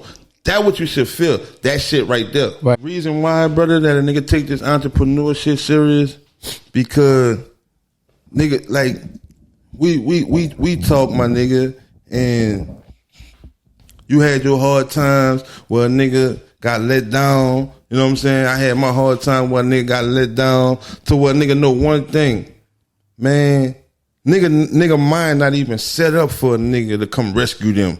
You know what I'm saying? Nigga know if you don't go to work, I don't go to work. You don't eat. And nigga don't eat, and sometimes it'll trickle down to a nigga family to where we gotta make adjustments. You know what I'm saying? That's why a nigga take this shit real fucking serious. I can't remember, bro, no times that a motherfucker just came back and got me to where my life changed. Or did something real big for me to where it set me up to where I could even start thinking a little bit, I got somebody to count on that's gonna change my life. No, I don't have nobody like that. That's why a nigga go hard they self. The only 2 times, bro, where a motherfucker came through for me is when I was in jail and I was telling you about my brother and them got them lawyers for me. Right. That's the only time that a nigga came through. So this shit every day, dog. Like I call you today. Like, you gotta be on it, dog. Whoa. Cause I know at the end of the day, this shit, it had become both our passion. Like, this is where they got adopted. Like you say, you went to Texas. You know what I'm saying? What happened when you went to? Listen. Nigga went to Texas, right, to do a show.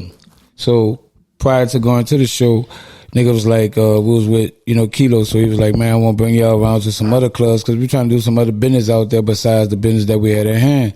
So he bring us to a club. We go in there to kind of like, negotiate some business about that. And in the mix of talking to the person about the business that we had at hand, Kengo was trying to tell the manager, like, yeah, we can do this with Porters of Crime, but we also got, my dude do a podcast with him and his dude. It's called No Rap Cap Podcast. Man, the bartender behind the fucking counter said, No Rap Cap Podcast, I'll follow them. They was like, well, yeah, that's one of the dudes right there. Right. She looked at me. She said, sure is. You know what I'm saying? And just went to talking, and I was like, God damn, like, you know what I'm saying? Like, you just never know who know you, but that go to show you that the work that we putting in is spreading to the level where it need to be spreading at. And that shit made a nigga feel good. Right. Even when y'all called and told me, I was laughing, but I'm gonna call Gas. I gotta let that bitch know. Can't go say, I gotta let this bitch Gas know he more popular than me right now. I come here to handle some business on my behalf. Nigga went to talk about the podcast more than the business that I come to really talk about. So yeah, I was honored by that, bro. Real talk. Right. And that's why, bro. And we both got jobs, but this fucking podcast is our self-owned job. Right. And that's why we come in this bitch, deliver good content on time, even if it's to get our fucking revenue, our YouTube ads, our super chat, merch sales. And that's why nigga ask the people to support us on our journey. And like a nigga say, at the same time, hop in the community, support your shit. Right. And we gotta get, brother? We gotta get a fucking P.O. box. Right. So we could get fan mail and merch and t-shirts that people want us to represent. Right. Right. And that's a way that we could give back to the people who watch us too. And nigga could get some PNC merch from where? Shopgraffiti.com. That's Shop Graffiti. Regular word Shop Graffiti spelled GRAFEETEE.com. Real simple like that. If you follow me on Instagram, Mr. MEANA, M-Aura, MEANA_PNC, you know what I'm saying? You can go to the bio, you know what I'm saying, and the link right there, or you can follow Shop Graffiti on his own Instagram page and, hit the link right there. It's all love. Hey, no, this I wrote this shit down because this shit happened for real. Now I want you to tell you about this shit. I don't even got to read this shit because this happened for real. Not in my hood, but I was with one of my partners. I told you we had went out to the club and shit. But before that, nigga went to the one you called me. Yeah. We went to a spot. I mean, not me and him hooking prior to meeting up with him. I was with, matter of fact, that was the night that a nigga went to the shit that you ain't come to. Oh yeah, the show that I had that I showed up late to. No, but that was the night of the trunk or treat shit. Okay, yeah, because I had the show. Yeah, right. yeah. And I hooked up with my partner and we moving through. Baby. Yeah, but one of our partners from his hood. I hooked up with him. We moving certain spot and shit. We went through the hood. Man, we jumped out the truck. Buku little niggas with poles. They had to be like 17, 16 years old. Big old guns. And my partner was just going through a house, to pick up some money somebody had on. So I'm out that bit. I'm like, brother, who y'all beefing with? I'm just really trying to make conversation because these little niggas looking like they ready to go off on anybody. You know what I'm saying? But I spotted them bitches. And I normally mind my business. You know what I'm saying? But them niggas, that's just me too. Like to try to talk some sense and some niggas by telling them the worst. Nigga don't want to hear the worst shit. You know what I'm saying? But that be my stance every time I see them little niggas. And that just was on my heart right then and there. So I told the little niggas, I said, man, who y'all beefing with? Man, they had like 5 poles. I'm like, nigga say, and we ain't beefing with nobody, but if a nigga come around here, we gonna light their ass up. So I went to telling them about the real shit, about the jail shit, about, man, you gonna make your mama cry, and all type of shit that good. And one of the little niggas under his breath said, man, we in the streets thugging. 15, right. 16 years old, dog.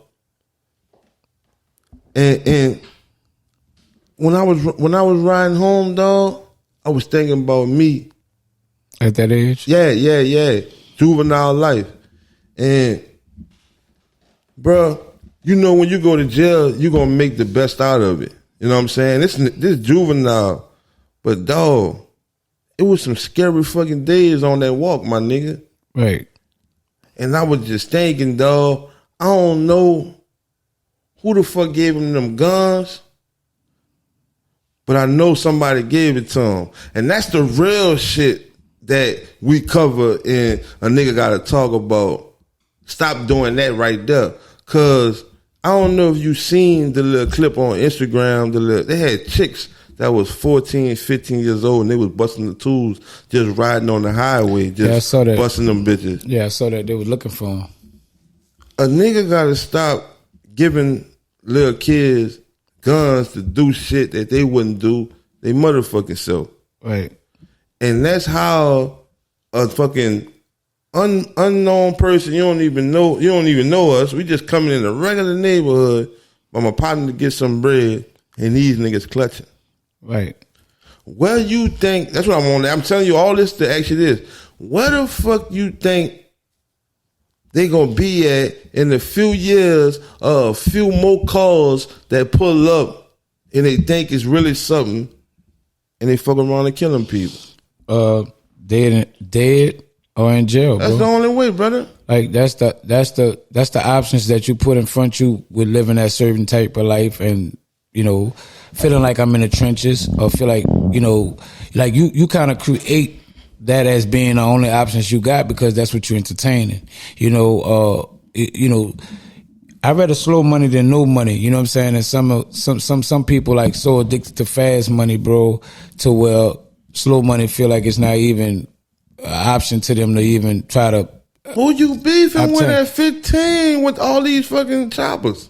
They beefing with the image of what a street nigga is.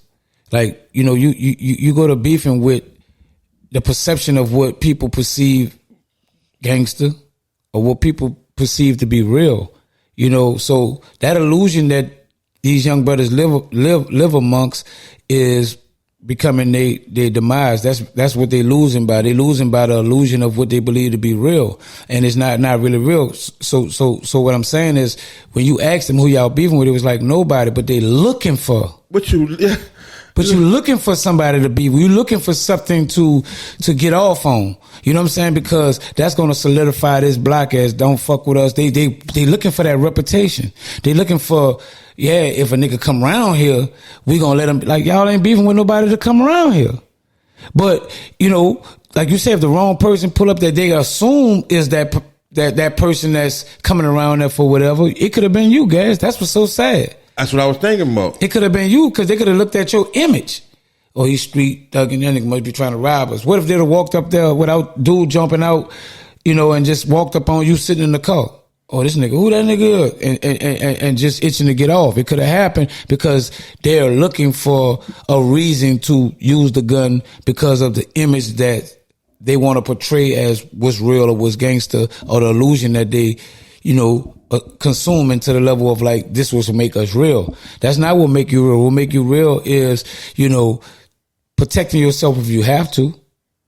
You know, if you're going to have the heater, your heater is supposed to be for protection. If you're really in a problem and somebody trying to take your life and you're trying to defend yourself, it shouldn't be for the level of like, I'm just looking to get off on anybody that look like a person that I can get off on. And that could be anybody because we all fit the image of what, you know what's sad in saying that?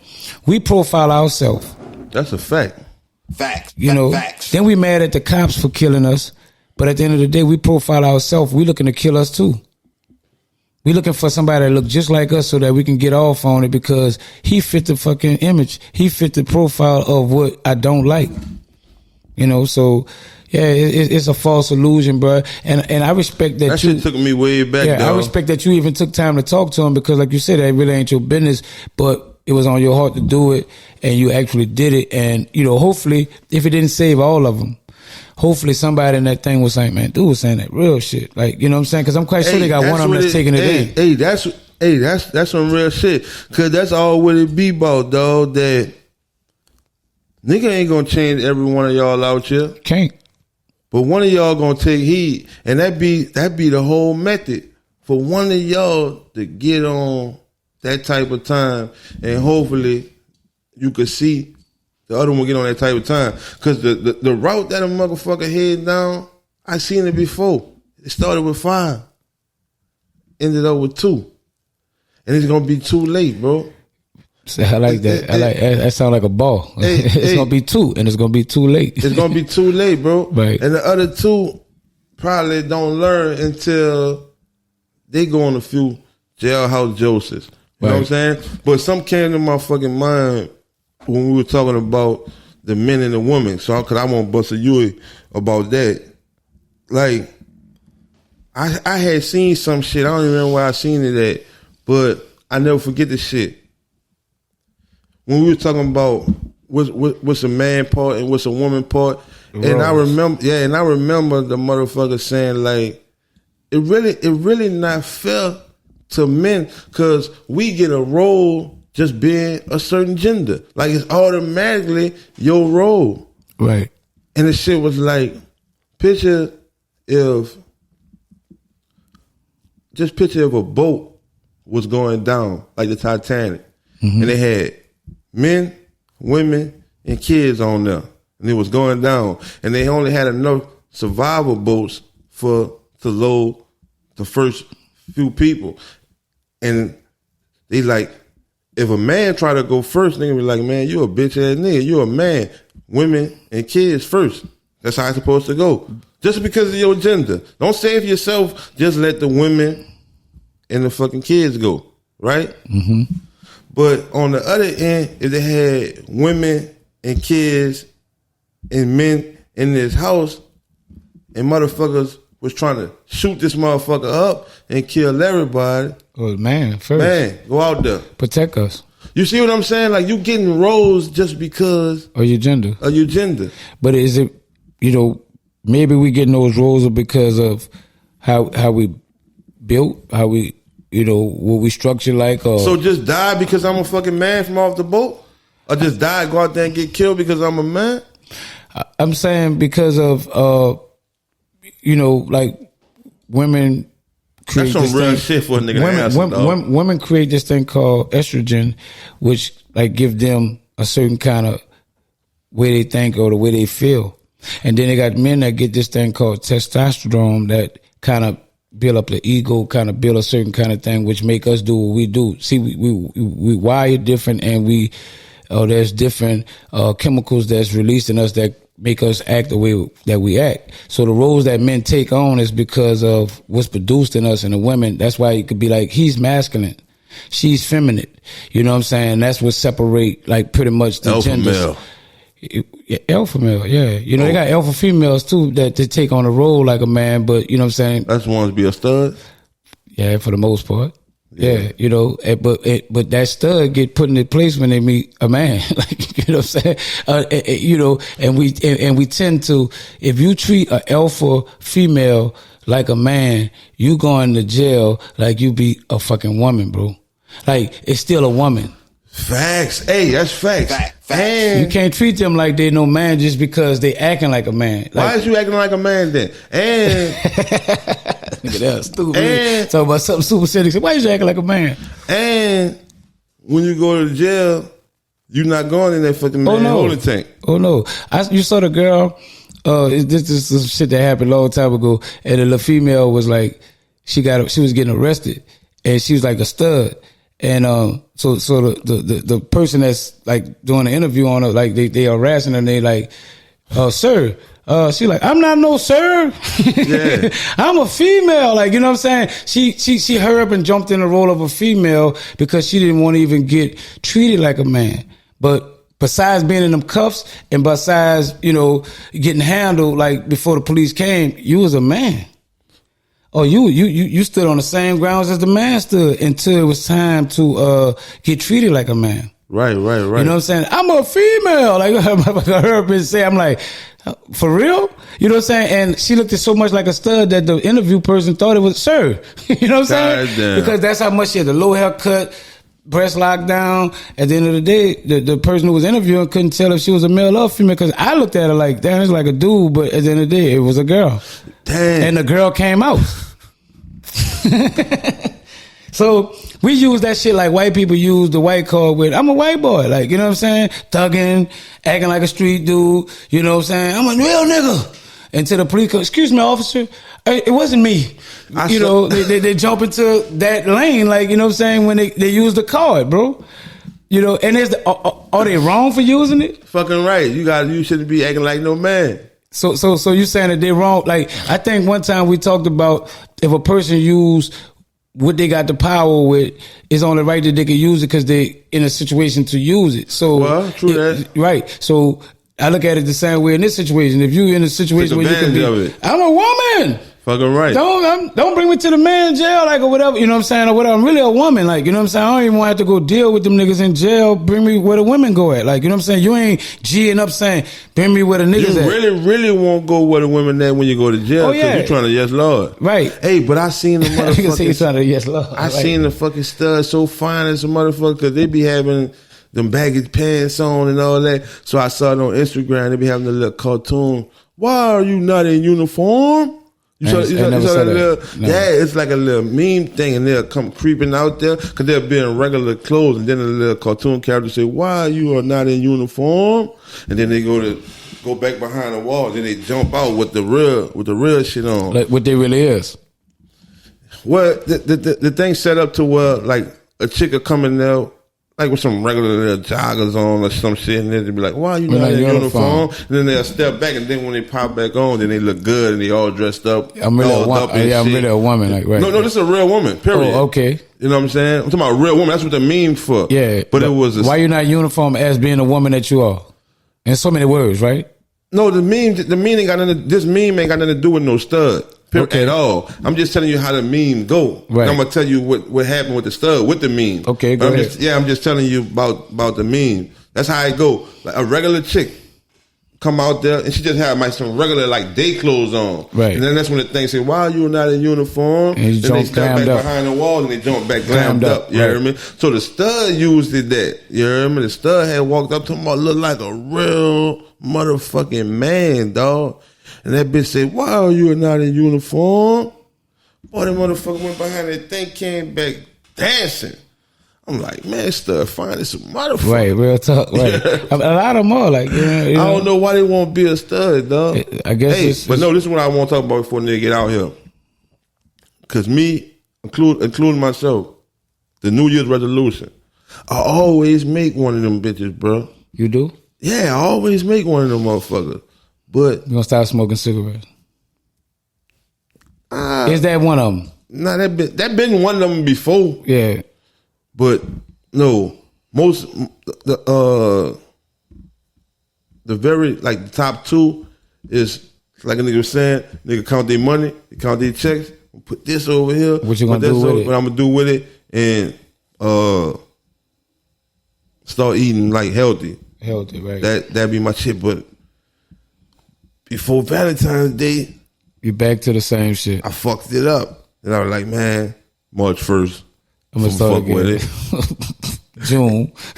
I'm gonna fuck with it. You get over after a minute. Like And I'm that just bitch- back to my ways.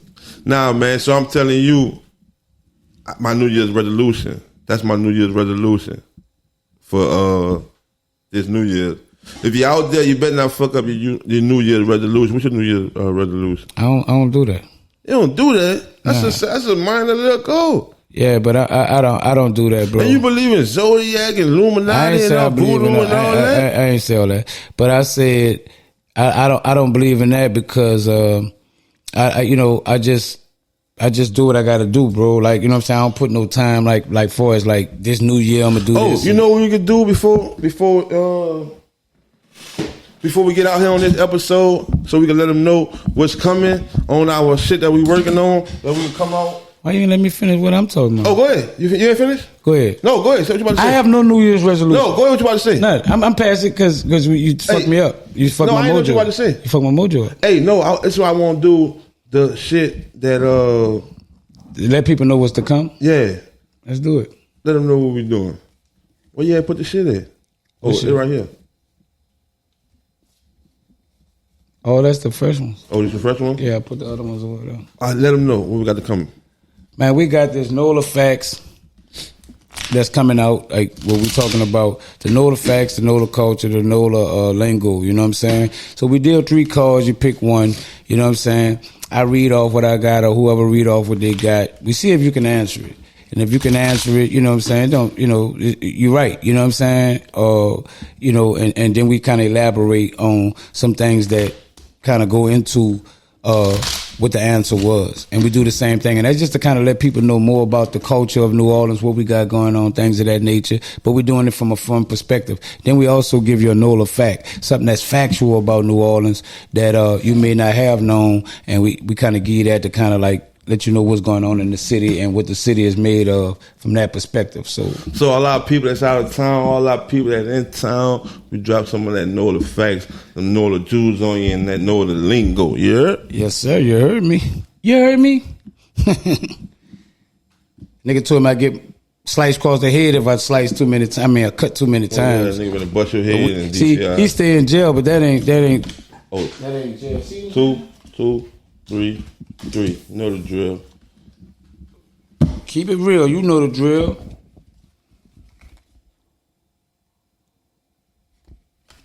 It's easy.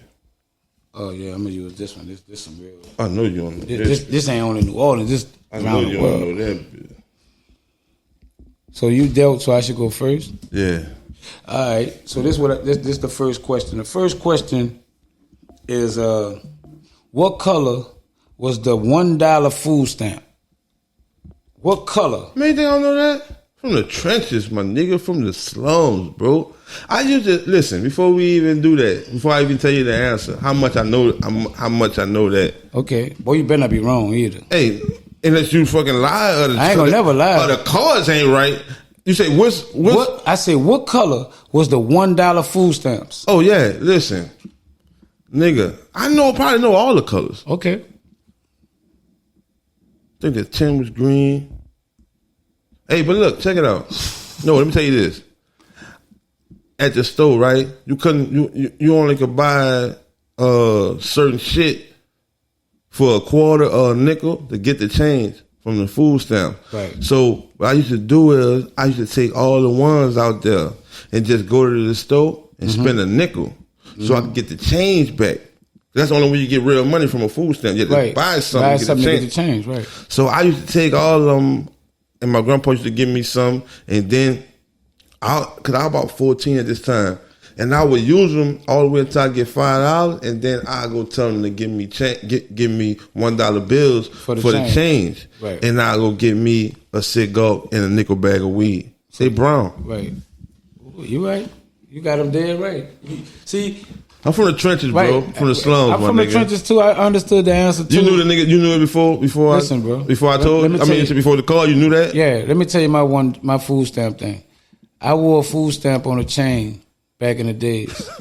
Real shit. Yeah, real talk. This was something when I first went to Sarah T. Reed. I wore a food stamp on a chain because Biz Marquis had a song. She trying to treat me like a wet food stamp. So I had a chain on, and me and one of my partners wore a food stamp on it because that song was popping at that time. So when I wore it, you know what I'm saying, nigga was like, oh, that's kind of cool. Like, the nigga wore a food stamp on the bitch. It was just something gimmicky or whatever. So that's how far nigga go back with the food stamps. I wore that bitch like as a statement at one time, like, you know what I'm saying, and got kind of popular from it, like, for my first year at Sarah TV. So yeah. Hey, them food stamps were serious, bro. We evolving, dog. Now we got this food stamp, but we got them on the card, my nigga. Yeah, but you know, ain't the same we thing. We can't do the same thing with them, like, you know what I'm saying? Because niggas bought all kind of shit with the food stamps, you know what I'm saying? They stopped, that's a way to stop. But ain't some people get food stamps with money on it? No, it don't be money on it, it just be the food stamp, but people like tend to sell their card. So what they'll do is give you the PIN number to their card, tell you, like, if you give me a certain amount of money, you can spend so much money on a food stamp card. So food stamps don't got no cash balance. I thought they said they got a food stamp balance. They ain't got a cash balance. Right. Yeah. It's still food stamps. You can't buy no like soap powder or nothing like that. Right. I know you don't know this bitch. Who was New Orleans Saints coach in 1989? Say, bro, I wore the bags on my head around that time. If you was a Saints fan, listen. If you was a Saints fan in the 70s or the 80s. You say 89. They right? really had bags? What the bags was for? Because we ain'ts. Fuck. You know what I'm saying? It was just embarrassing because that's how much we was losing, bro. We was losing so the bags was a bad thing? Yeah, it was like, I ain't even showing my face, but I'm still a fan. I'm still a fan. So they just had the eyes cut out? They had the eyes cut out. And nigga was just like, they ain't even had Saints. I think they had Inks on that bitch. And niggas was repping that? Yeah, they was wearing, a lot of people was wearing them. They was wearing the bag. New Orleans, a motherfucker. Because we had season tickets and we still was paying for, you know, to come there because we still in our heart was like a Saints fan, but we're just so embarrassed that we was that fucking sad, bro. You know what I'm saying? That we didn't win. But who was the coach? Hold on, look, before you say it. I know who it was. Hey, all right, look, hold on, before you say it. No, I was born in 85, so this had to be, man, I wasn't even 10 yet. So this had to be like 92, 93. They still had the bags? I think in the 90s we kind of like backed off the bags. Because I don't remember them having no bags, and then again, they probably did. But I remember who the linebacker was, I'm about to say. For who? For the Saints. You talking about Dawn Patrol? You talking about when we had Pat Swilling and all them? Yeah. Hey, I thought that nigga was so fucking good. I went to the Saints game with the boys club. Had to be about 7 or 8. Right. So that's around that time, huh? Yeah, that was like Pat Swilling era in that little room. If you that nigga was cold as a motherfucker, huh? Yeah, we had the Dawn Patrol. That's the Dawn Patrol. Dawn Patrol was Sam Mills, you know, Vaughn, whatever Johnson, whatever. It was like Sam, you know, Pat Swilling and all them. It was like they was the Dawn Patrol. They was like the best defense, like for a little minute. Right. Yeah, so, you know, we had this thing called the Dawn Patrol, and that was like big in the city. Like that was that was something that we was happy about. Like, you know what I'm saying? They played a big part in our history. And then from those type of people, they had people before us, you know, we had Archie Man and things of that nature that kind of like did some when they had the bag, they had Archie Man? Yeah. Oh, all right. Yeah, but he still was like, he did his, he had no line. It's just that he had no protection. Trash? He wasn't trash, but he just didn't have the protection, and he was doing all he can do. Like, you know what I'm saying? Trying to make something happen in the mix of not having what we needed to be a great team. But I think he, you know, was considered a great quarterback just without the support factors that he needed to be great. You should know, bro. Who was the Saints head coach in 1989? Bum Phillips. I never even heard. Well, I wouldn't have heard of that. Fuck, I was on the phone. I don't know, bro. Listen. I ain't become a Saints fan until around the era when they got the Dawn Patrol. So, you know what I'm saying? You want me to give you a hint? Give me a hint, bro. Last name M. M?